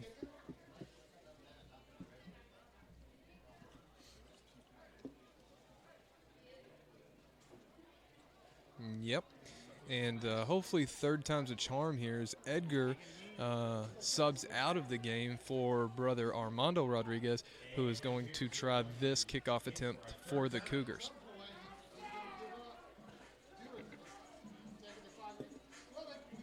And Armando seems unsure. Oh, he's trying to get a ball. Yeah. Trying to get a ball, or a dry ball there. You got to have that to play football, don't you? Yeah, I don't think he was going to kick the stand. Yeah, kick the tee. Kick the tee, yeah. All right, we'll see how this attempt works out for McLean County. And this will stay in bounds. Strong kick by Rodriguez, and number 22 Johnson slips down where he catches the ball. He had some running room up the middle and falls down to a knee, so they will mark him down at the 24-yard line of the Trojans, and that's going to give Webster County their longest field of the night. And you got to think that's some bad luck for the Webster County sideline after backing McLean County up and having them re-kick not once but twice. So bad luck there. As Webster County offense takes the field. And again, they are in the shotgun formation, which they've been in for most of the game tonight. 2 wide both ways for Wilson, who claps and receives the snap. It is given middle. That is going to be stopped immediately. And that was number 12, Sean Gwynn, on the carry for Webster County. He is brought down behind the line of scrimmage, loss of 2 on the play. Loss of 3 on the play there. As we mentioned earlier, Gwen is the second leading rusher for the Trojans coming into this game. He ran the ball for 67 yards on the season and 3 touchdowns. Same shotgun formation for Wilson. So he gets the snap, and he's looking to throw right. He throws on the run, and possible miscommunication between him and his receiver. That is number 35, Jacob Shoot. Okay. He was trying to hook up with right there. I'm going to say Shoot. Yeah. He has caught the ball. He has caught 19 passes on the season for 165 yards and a touchdown, but a little miscommunication on the route as that ball was thrown on a line to a spot that was well behind the intended receiver. And the receiver was being guarded by Landon Capps.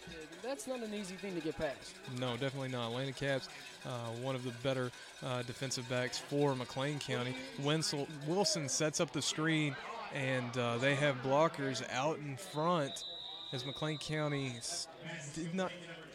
That's number 22, Bryce Johnson. He gets out to the 35-yard line, and that's good enough for a first down for Webster County.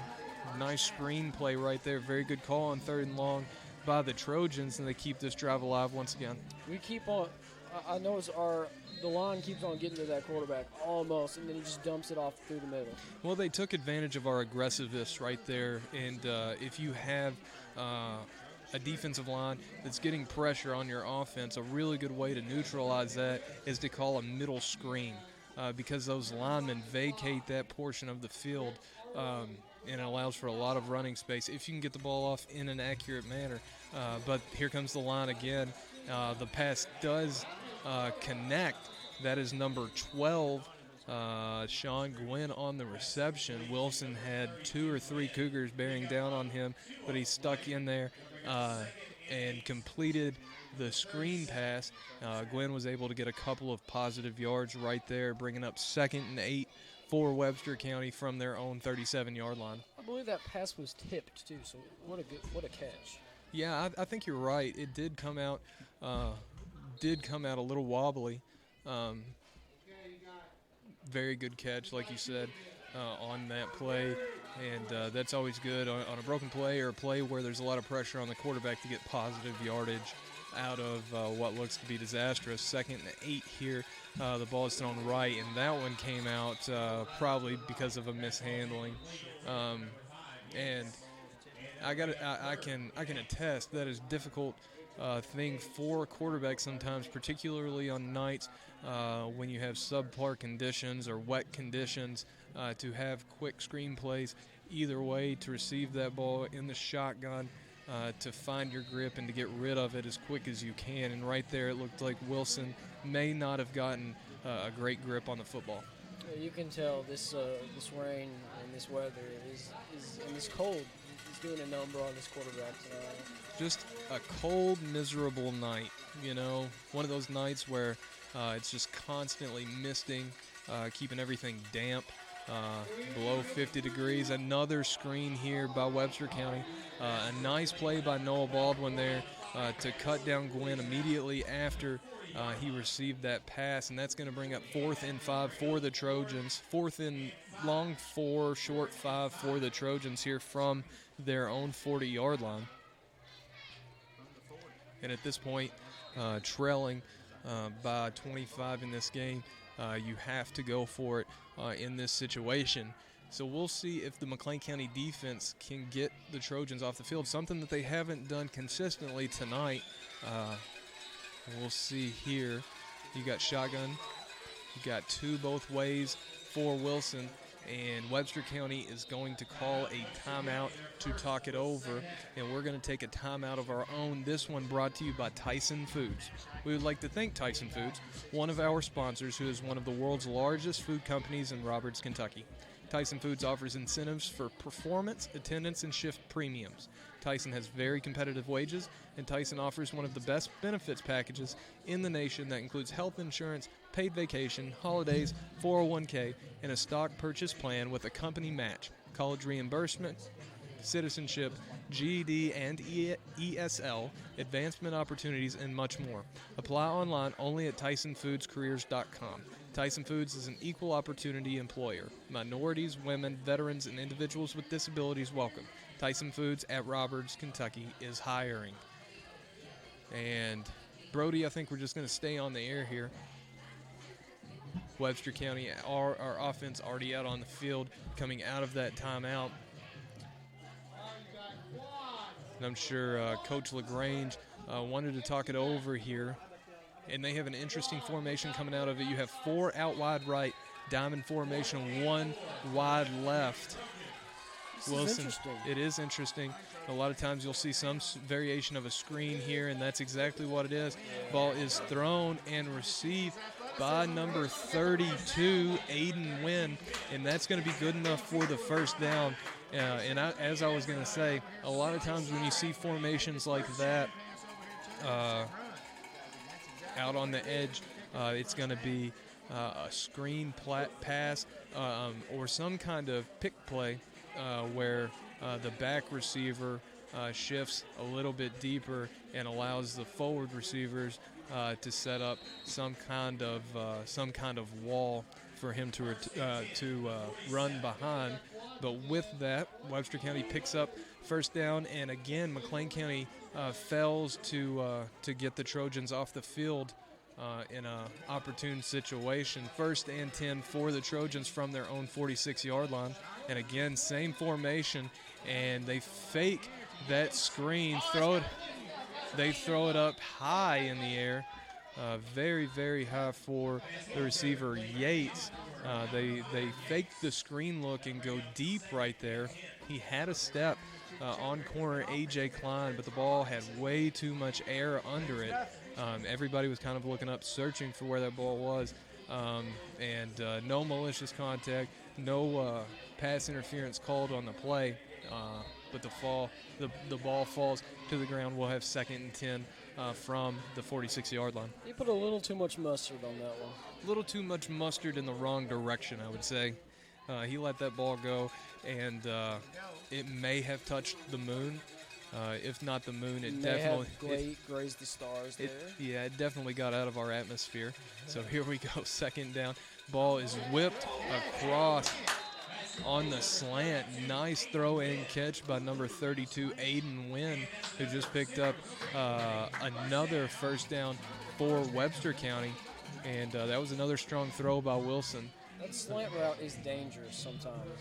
Oh, yeah, especially when you have single coverage on the backside like they did. A lot of room for Wynn to operate out there as you have 4 receivers in that diamond bunch formation here on the near side. A lot of room for Mr. Wynn to work there outside left. And he's looking for him again. This time he throws back foot and a nice pass and catch again. Noah Baldwin stops him in his tracks, but a very accurate throw and another nice catch by Wynn, who has been instrumental here for Webster County during this drive. Noah Baldwin has had some pretty clutch stops, because if he wouldn't have got the stop, it would have been a first down, and maybe even more. Yeah, Noah Baldwin's been very sure-handed in the open field for us this year. I think at one point in the season, might have been the Muhlenberg County game, we started calling him the snapping turtle, because once he latches on, he doesn't let go. And like we said, that was a very nice tackle there on Wynn, who is shown to be pretty dynamic, especially if he can get a step and get into some open space. So here we go, same package again. A lot of pressure on Wilson. He throws it up to Wynn, who beats Baldwin down the sideline, catches it inside the 10-yard line, down to the 5-yard line of the Cougars. Big throw and catch there by Wilson and Wynn, and that sets up the Trojans deep in McLean County territory at the 5, 1st and goal. They're starting to go deep.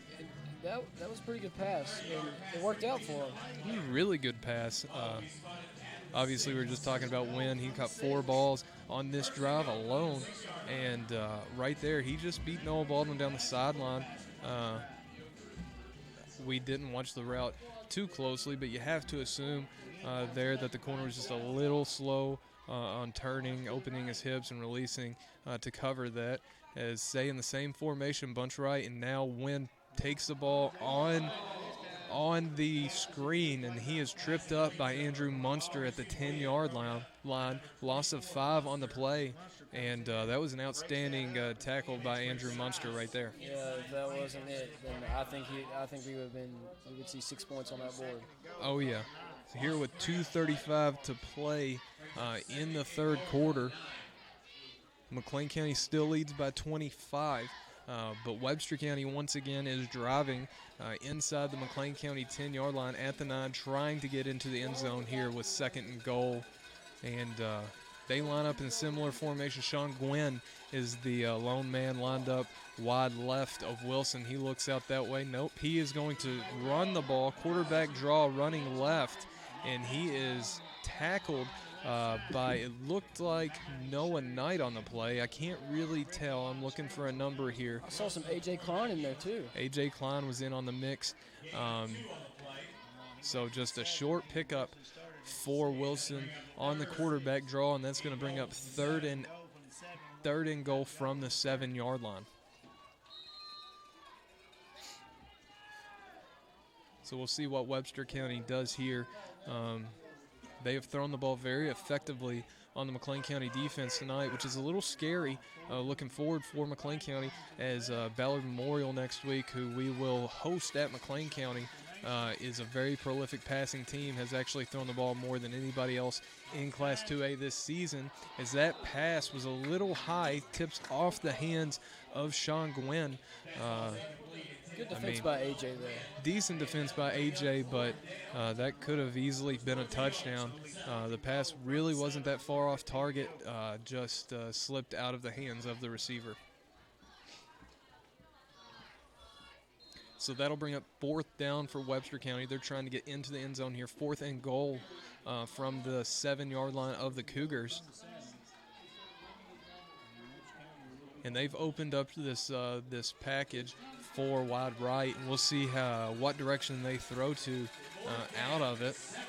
As Wilson claps and receives a snap. He is looking right, and he has a man. That is Wynn, and he is in the end zone for a touchdown. Noah Baldwin tried to poke the ball away from Wynn, who had inside leverage there. He comes down with the touchdown and falls across, or comes down with the reception, falls across the end zone, or into the end zone. I can't talk right now, Brody. And again, Webster County won't go away. That pulls them to within 19 here, 51-32 with 1 minute and 8 seconds remaining in the third quarter. And the extra point is upcoming. This weather's messing with you, Mr. Hill. A little bit. I'm getting a little stoppy right now. A lot of nose running there as the kick sails through the uprights, and Webster County, as we said, they just will not go away as they cut into the McLean County lead, which is down to 18 points here with a minute remaining in the third quarter. And with that, we are going to take a quick break. This one brought to you by Nimco, located in Calhoun, Kentucky, who is a local supplier of T-shirts and banners with guaranteed low prices and friendly customer service.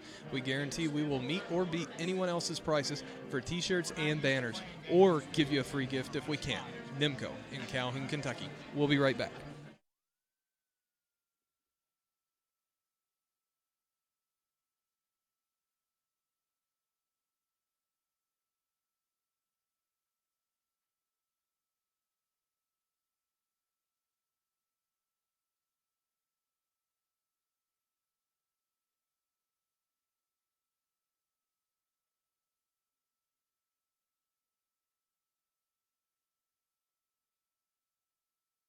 All right, folks, we are back here at Webster County High School.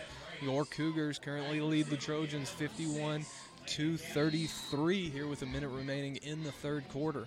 And as the Trojans kick the ball off to the right side, that ball heads straight out of bounds, and hankies fly as we'll see what McLean County chooses to do on this kickoff out of bounds. You know what? The way I'm thinking of Webster right now, Webster is like the dog gnawing on somebody's jeans. They just won't let go, and they just won't stop. That's a adequate analogy there, Brody. I have to say you're pretty right. They have not stopped. McLean County took a punch right at the beginning of the game. Webster showed that they were up for this one. Senior night, final game of the regular season. Looking to the playoffs next week, trying to get a little momentum as they head to Still Stadium to play at Owensboro Catholic. Jumped on us early, showed some fight. McLean County comes back with a haymaker, puts 31 unanswered points up. And Webster continues to respond as the ball is given to Miller middle, and he gets about 8 yards on the carry. Strong carry there by the senior running back, Jacob Miller. One guy isn't going to bring Miller down often. No, we've seen that time and time again.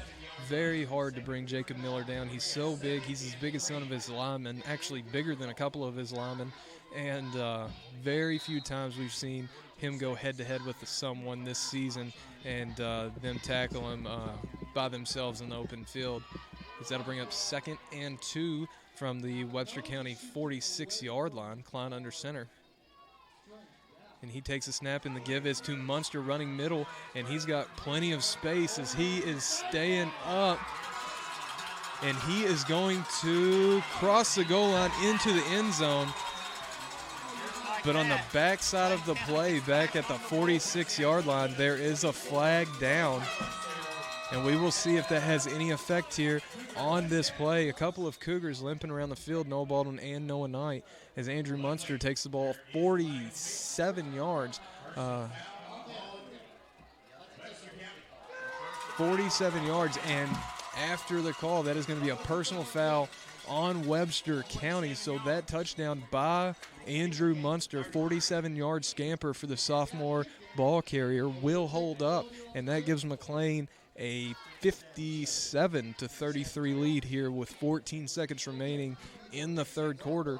And Andrew Munster, I can't tell you, if I had to guess, I would say his name is the one we've said most this season with his tenacious defense and tonight his offensive play. So great run by sophomore Andrew Munster right there.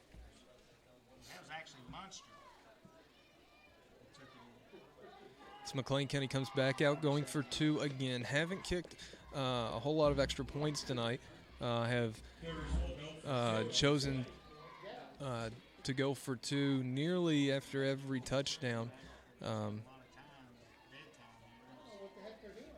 And I'm not sure what's going on right now. Looks like the officials are talking to the line and a couple of the other offensive players on McLean County.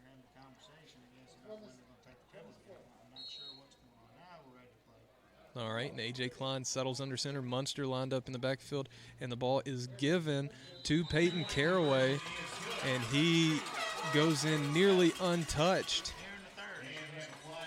And there's a flag long after the play there. And that is another McLean County player getting up slowly. I believe that was Zarek Wedding. And there are a lot of flags thrown late as well. And I'm not sure. Somebody bad-mouthing the ref there? Brody, I think it's getting a little bit heated on the field right now. I feel there was probably another questionable late hit by Webster County. McLean County didn't retaliate directly, but based on the timing of those last flags, there might have been some comments made as the white hat is making the call here. We have a personal foul against Webster County.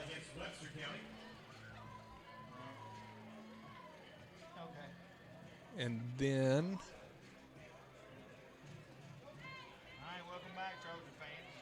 there's going to be a personal foul against McLean County called as well. Another personal foul against McLean County. So one personal foul against Webster, two against McLean.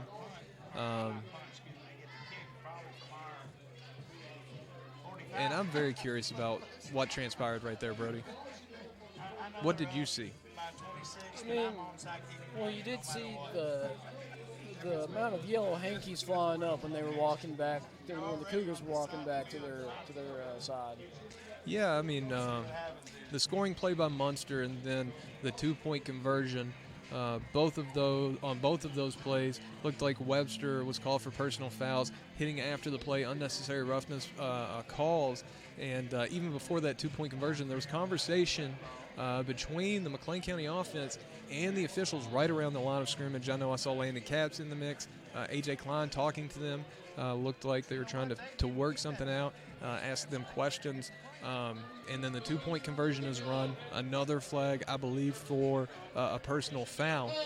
And then following that, after Webster County had vacated the field with McLean County still out there, there were two more flags thrown, which could only mean that was for some conversation by McLean County, likely directed at the referees. And Coach Wagner is out on the field right now trying to figure this out as they have backed McLean County up to where they will be kicking off from their own 25-yard line. And Hicks, Yes. I mean, unnecessary roughness won't do anything for you. It's frowned upon, honestly. If you're gonna late hit somebody, what's that gonna do to you? It's just showing that you just can't take the heat right now. Yeah, I mean, it's out of frustration. We've seen it on our side before as well. But I feel like, we've had unnecessary roughness followed by unsportsmanlike conduct by McLean County. And that has to be out of frustration. I feel like we've done a decent job at controlling our tempers tonight for the most part, but it looks like it boiled over a little bit right there. And that's going to penalize us here on this kickoff as Rodriguez is back kicking off from his own 25-yard line. And kick is away. Decent kick down to the 35-yard line of the Trojans, received by Johnson. And he busts outside, shifts gears, and he gets down inside the McLean County 40-yard line to the 36-yard line of the Cougars. And Webster County will get one play here before the end of the third quarter here in Dixon. McLean County does lead 59-33 right here at the end of the third quarter. So we'll see what Webster comes out with here to finish off this period of play and enter the fourth quarter.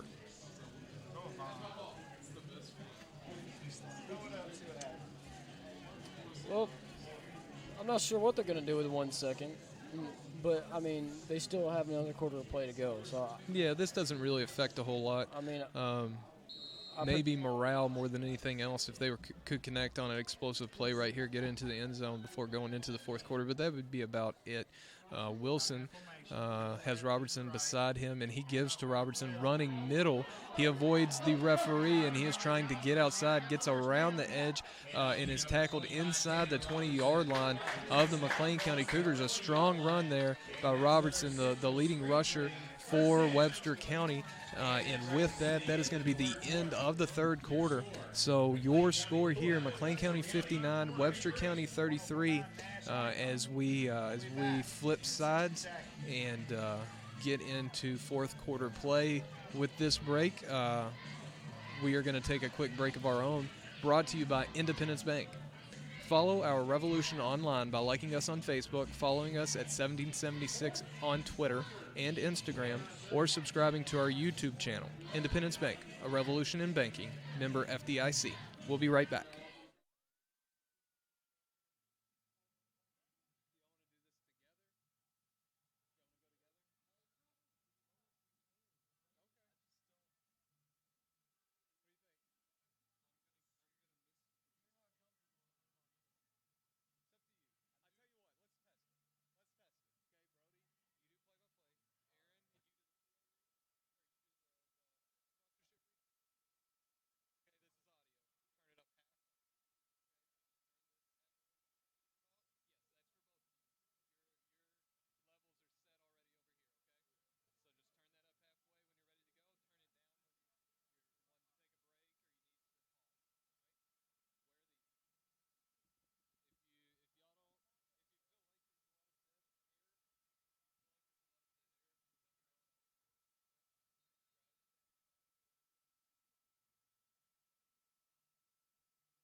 all right, we're back, Cougar fans, for some more football.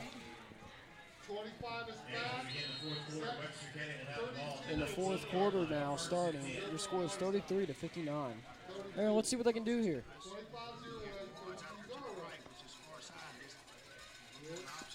He's back. Pass to 25. That would be Tanner Robertson. Can't hold on to it. That would be incomplete, and that will be a redo. That would be 2nd and 10. Now, Aaron, you've been watching the game, haven't you? Yes, sir. What have you thought about, like, the extreme effort to get back into this game for Webster County? Yeah, they're really pulling themselves together after having a pretty strong lead taken over them. A lot of crazy plays and a lot of confusion in the end of the third quarter. Definitely. Wilson throws, and I believe that was Noah Baldwin and Josh Bobsher on the stop there. His intended target, my bad, was Aiden Wynn. And we've heard that name quite a lot tonight.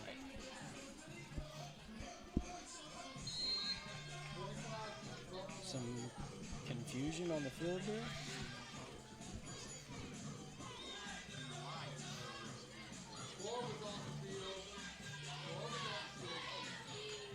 Not sure what's happening. All right, here we go. We got two receivers wide.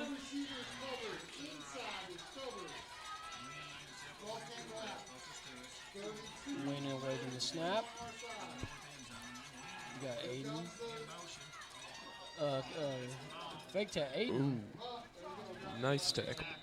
Tackled by Andrew Munster. And Aaron, Andrew Munster. How many times have we said his name tonight?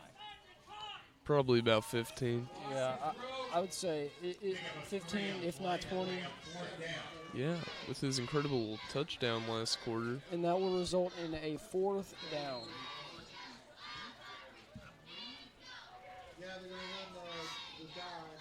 On the, looks like the, if I'm not mistaken,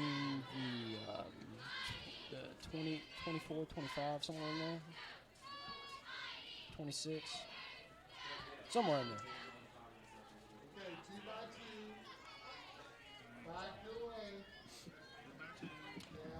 Wayne away the snap.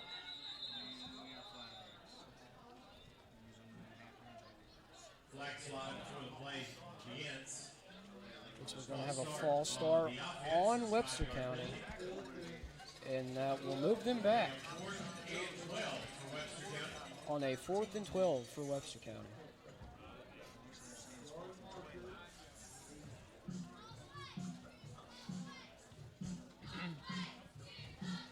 Aaron, these flags, they haven't helped Webster County this much, have they? No, they haven't been helping them, but we got quite a few flags thrown on us in the first half. Yeah, definitely. But these flags on Webster County, it's not helping their cause trying to get back into this game. No. They got a legal backfield. Yeah, Wilson hands it off. Wilson and it's tipped. Looked by to be Josh Bottershire. And that will be a turnover on downs. And McLean County will have it 1st and 10 at the, what do you think that is? 20-yard line? Yeah, I would say 20. 21. 21, 22, somewhere in there. And here we go.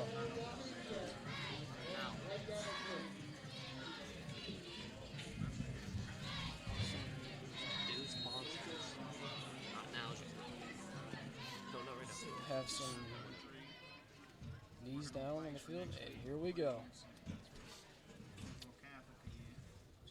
We got 2 wide receivers out here.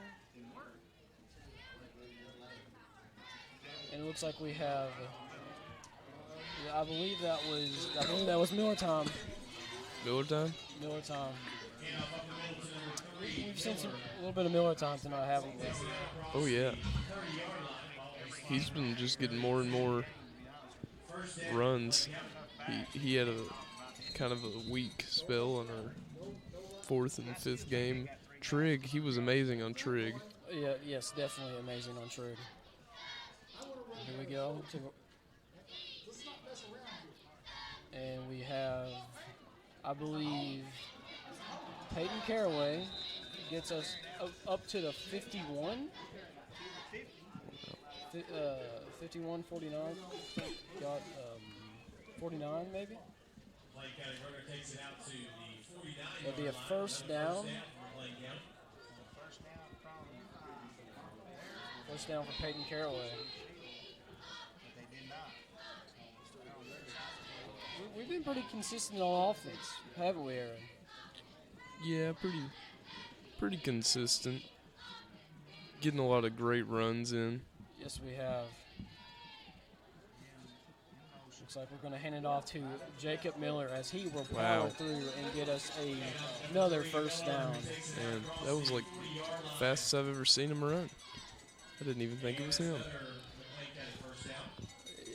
It's definitely it's been his night tonight, wouldn't you say? I mean, he's had his touches and he's making sure of those touches, isn't he? Yeah, I'd say it's been a lot of people's night, really. Yeah, Landon Capps, Peyton Caraway. And Andrew Munster, sophomore, coming out of nowhere with that touchdown run from about 30-yard line, maybe 25. And it looks like they're going to hand it off to, looks to believe,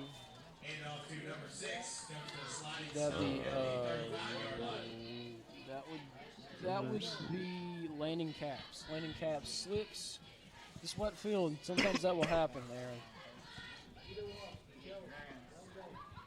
We got a 2nd and 6 here.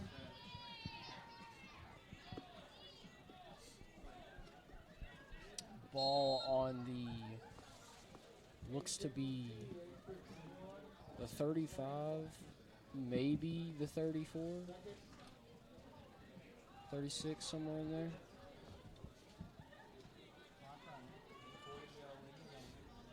They're going to hand it off to Munster. Munster's going to go. He's going. Wow.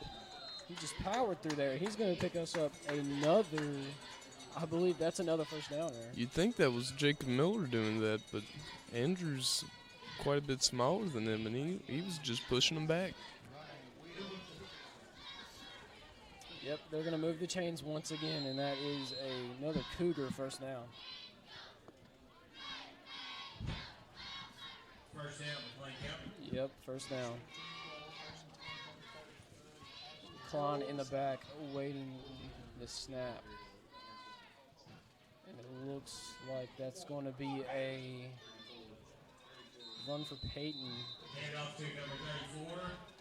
Peyton Caraway. Takes it out to around the 20 That'll be second and 3 on the 20-yard line.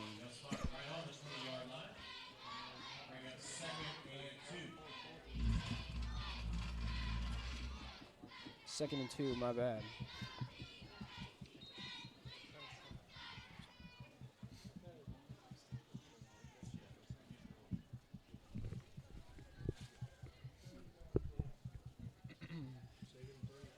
What are we going to see here, Aaron? What do you think is going to happen? All right, we're going to get a handoff to Miller, as Miller is going to go and you just can't stop Miller. No. Once he goes, he's a hard boy to stop. He's kind of like the Energizer Bunny, if the Energizer Bunny was a lot bigger and more terrifying. I like that.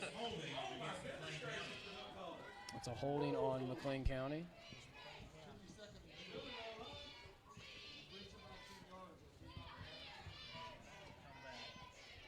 That's going to come back. I believe that would be 2nd and can't really see.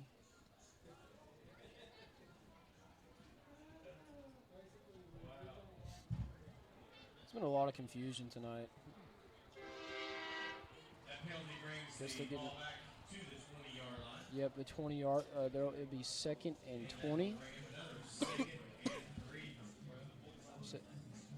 Second on the 20-yard line. 2nd and 3.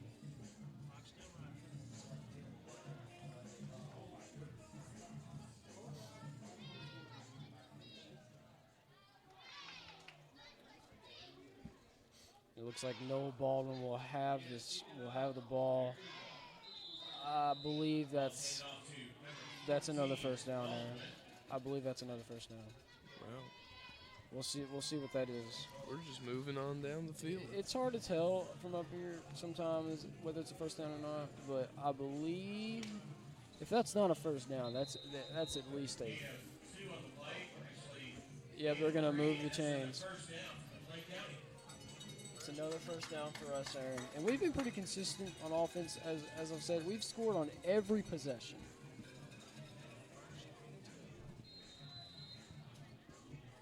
we're just a train, and you can't stop a train that easily, can you, Aaron? No.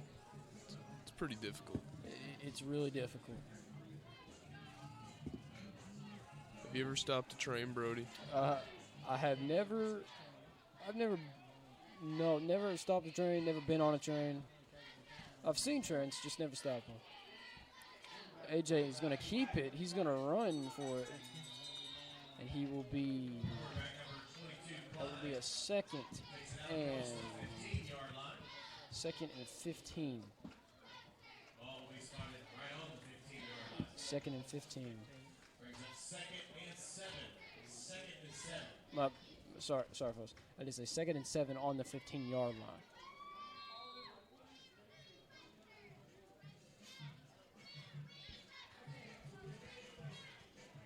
We've seen as we keep on saying, we've seen a lot of runs from our team tonight. Well, as usual, but the thing I like about it is it's multiple people. It's just not one person. It's multiple people doing it. It's several. Okay. And here we go, and it looks like Caps will have it, and he's brought back way behind where they need to be.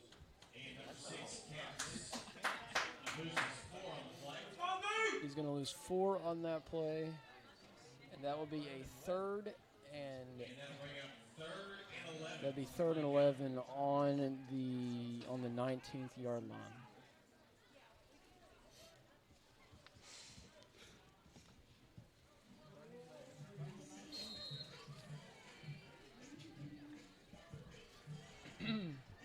Let's see what they can do here. AJ waiting the snap. Hand off to Peyton Caraway. Peyton Caraway is going to go. He's going up there, and he will be stopped about at the... I can't really tell. Can you, Aaron? I believe that... 10, 9. 10-9, somewhere in there. That will be a...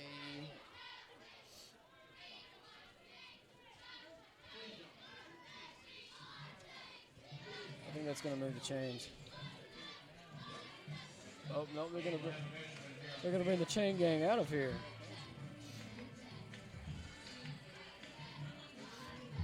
It looked to me like if that's not a first down, that is definitely a 4th and inches.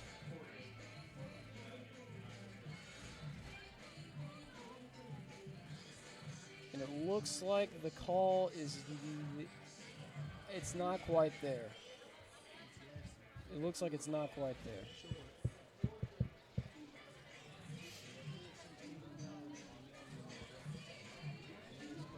I think they're gonna go, and I mean, it's 4th and inches. It looks like. And the ruling on the field is 4th down. 4th And less than a yard. 4th and inches. You know they're gonna go for it here, Aaron. I mean, it's obvious. Yeah. I think they're going to pass to Miller. I think Miller's going to take it up. And, yeah, nope, my bad. Peyton Caraway will score. And Wow. I wasn't expecting that. I thought they had an off to Miller, but no. Peyton Caraway's going to score here. And now that gives your Cougars a 65-33 lead. Expect the unexpected, Brody. Yes. 4 minutes and 3 seconds to go in the game. And a very good play by the Cougars as Peyton will take that in for a touchdown. Peyton Caraway.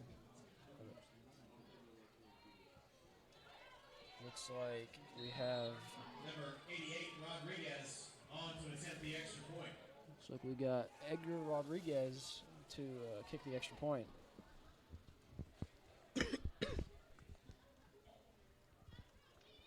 Kick is up. Kick is up. And that's And it's no good. that's no good. Well, I thought it was in. Yeah, it looked good. It looked good up here. Yeah, it must be the angle we're at. Yeah, it's hard to tell, but good try. But we scored, Aaron. That's all that matters. Yep.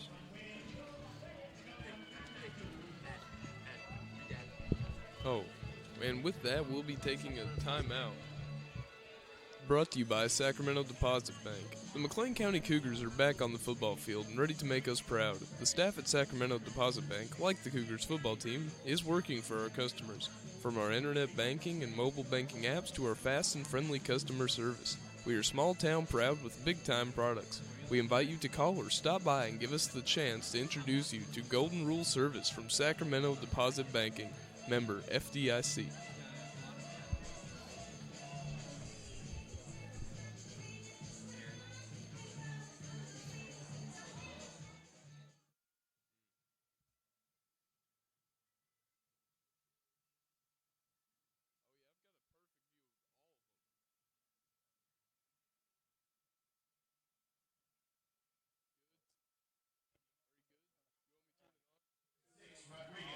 And we're back, and the Cougars are getting ready to kick it off here. We see Aiden Wynn in the backfield. And it looks like 82. Aiden Wynn will recover and will be stopped by, that looks like let some people move, and that looks like he will be stopped by Matthew Miller. Good stop by Matthew Miller.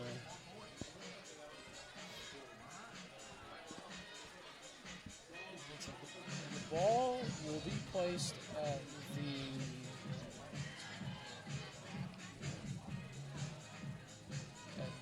33.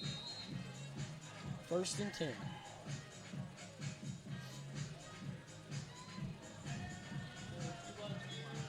(33-65). Cougars had the lead. 3:56 left to go in the fourth quarter. We got some whistles here.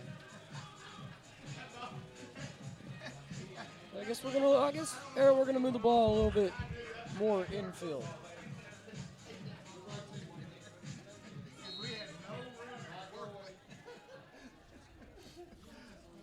Go, and we got Wilson has the ball, and it's broken up, but Noah Knight back there to almost sack the quarterback.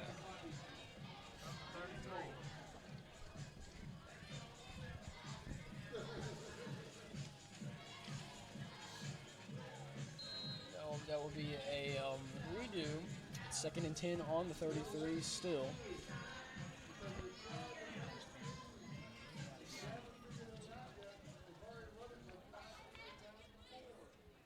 Here we go. Wilson awaiting the snap. Hand off to number 12. Number 12, Sean Wynn. Great stop. That is a great stop. Did you see who got that tackle? No. Well, if I had to guess, there's a lot of numbers too, guys, so it's hard to tell, actually. Yeah, I have a hard time seeing the numbers from this far away, especially when they're moving. Yeah, you are correct on that point. At least we have some jerseys that we can actually see the numbers tonight. Yeah, the gray and maroon are nearly impossible to see. That's correct.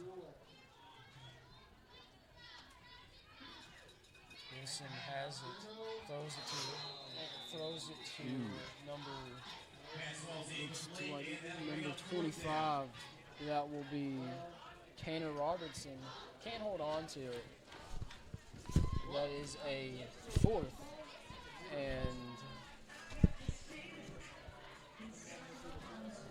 and 14 on the 29-yard line.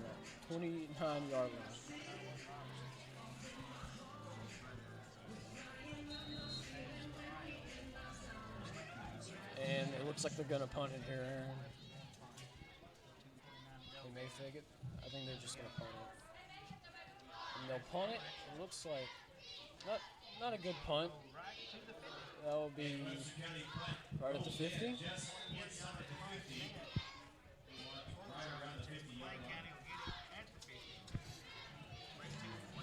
McLean County will receive the ball at the 50-yard line. 1st and 10 for your Cougars. Once again, 33-65, 2:40 left to go in the game. Wow, is this just me, or does this feel like the longest game yet? Aaron, this has felt like the longest game yet because, I mean, we've had a lot of confusion on the field as well. It's in 2 minutes and 40 seconds left to go. It's time to wrap this up. I'm kind of tired, Brody. Yeah, I am too. I want to go home. I can hear it in your voice, Aaron. We all are tired. Hand off to Jacob Miller. As Jacob's going to push it up just a little bit, and he will be down at the, looks like the 43-yard line. 2nd and 7. My bad. That would be the, I'm terrible with these lines. Yeah, the 40, 46? The 46. No, 47. Yeah, 47. And we will give it back to Miller. As Miller will push through once again, and that will be. And there's got to be some kind of art to the way he just pushes through people. Yeah, I mean, he's just so big, and he just drops that shoulder, puts that head down, and just runs straight through it, straight through the defense.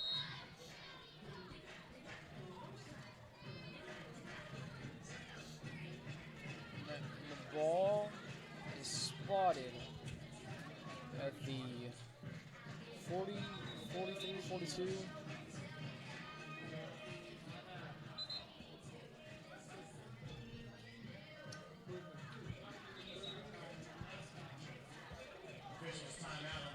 We're going to take an official timeout on the field.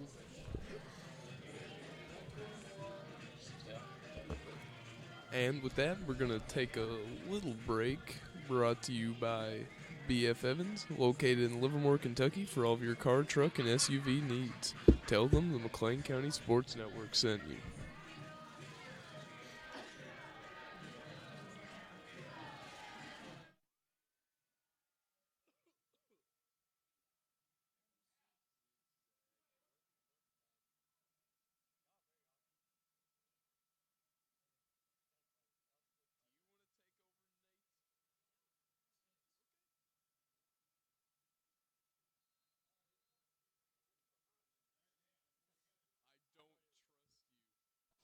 And here we go. We're back, and we have Peyton Caraway with the ball. Oh, he is and, zooming. And he is zooming. He is gone. And Oh, that is man. A touchdown. There was no chance of catching him. Peyton Wow. Caraway said his name a lot tonight. And that's a touchdown. That's all I can say. It's 33-71 in this game. Man, I think this is the highest score we've ever racked up this season. 71 points isn't easy to get, Aaron. I mean, they've scored 33 points, so that's, 104 points in total? How many touchdowns is that? A lot. Yeah. See, we have 59 seconds left to go in the game. And the kick is up. And it looks That to be one's good by Armando Rodriguez.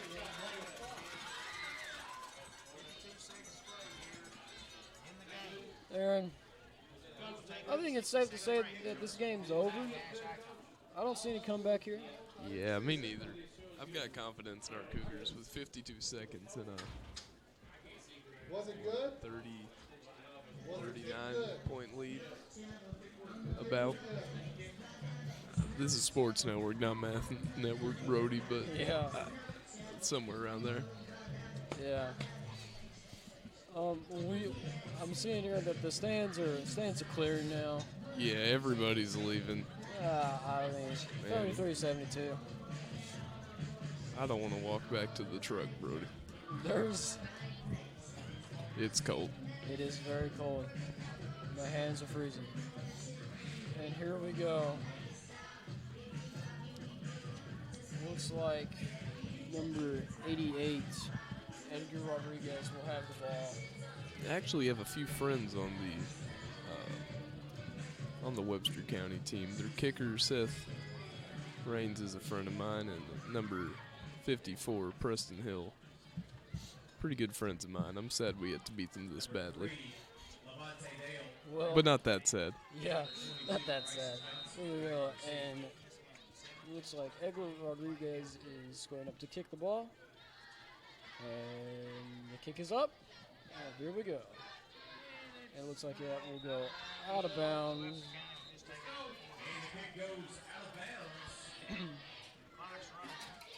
and I don't think they're going to make him re-kick this.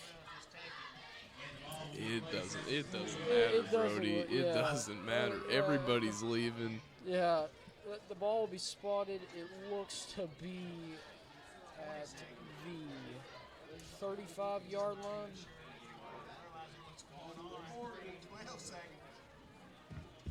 First and 10, Webster County. Hey, Aaron, that's game. Wow. Well, Aaron, that was quite a good game for us, Aaron. Yeah. Some overall great plays by the Cougars. Great runs. Great runs. Miller Tom, Peyton Caraway, Landon Katz, Andrew Munster. Noah Baldwin, some defensive stops, AJ, Landon again, Nicholas De La Cruz. I think Matthew Miller got a touchdown. Matthew- Not touchdown, tackle. Yeah, once. Matthew Miller was out there doing work. Everybody, it was a good game for us tonight, Aaron, and we're looking pretty good against Ballard. We're looking pretty good, and I think we're going to use this intensity. Well, we need to use this intensity against Ballard Memorial next Friday at home, and I'm excited for that one.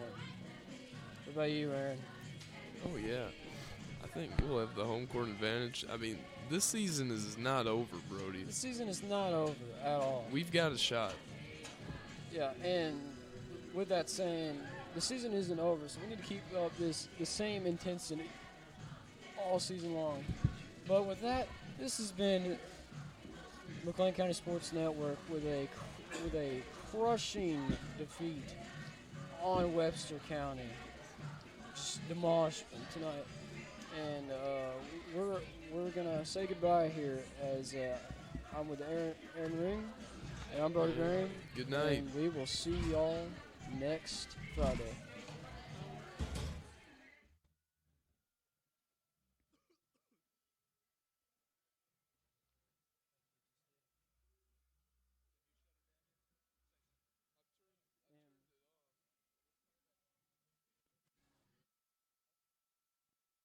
And I just got word that we just broke the all-time record for scoring tonight.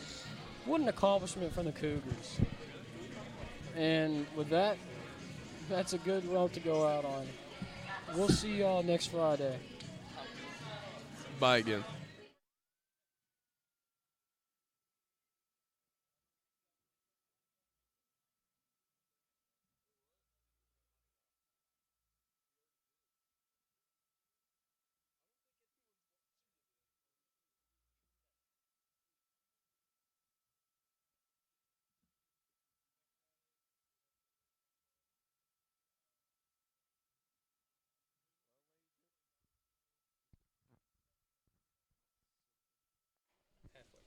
Well, ladies and gentlemen, what a game. What a game. This is Nate Carlock and Coleman Case here from the Sports News Network. We have a game next Friday. First playoff game at home. Since 2010. We're not sure if that's accurate. We had some great plays, some with some mustard, some with not. But we had a heck of a night here at Webster County. This is the Sports News Network signing off. See you next week.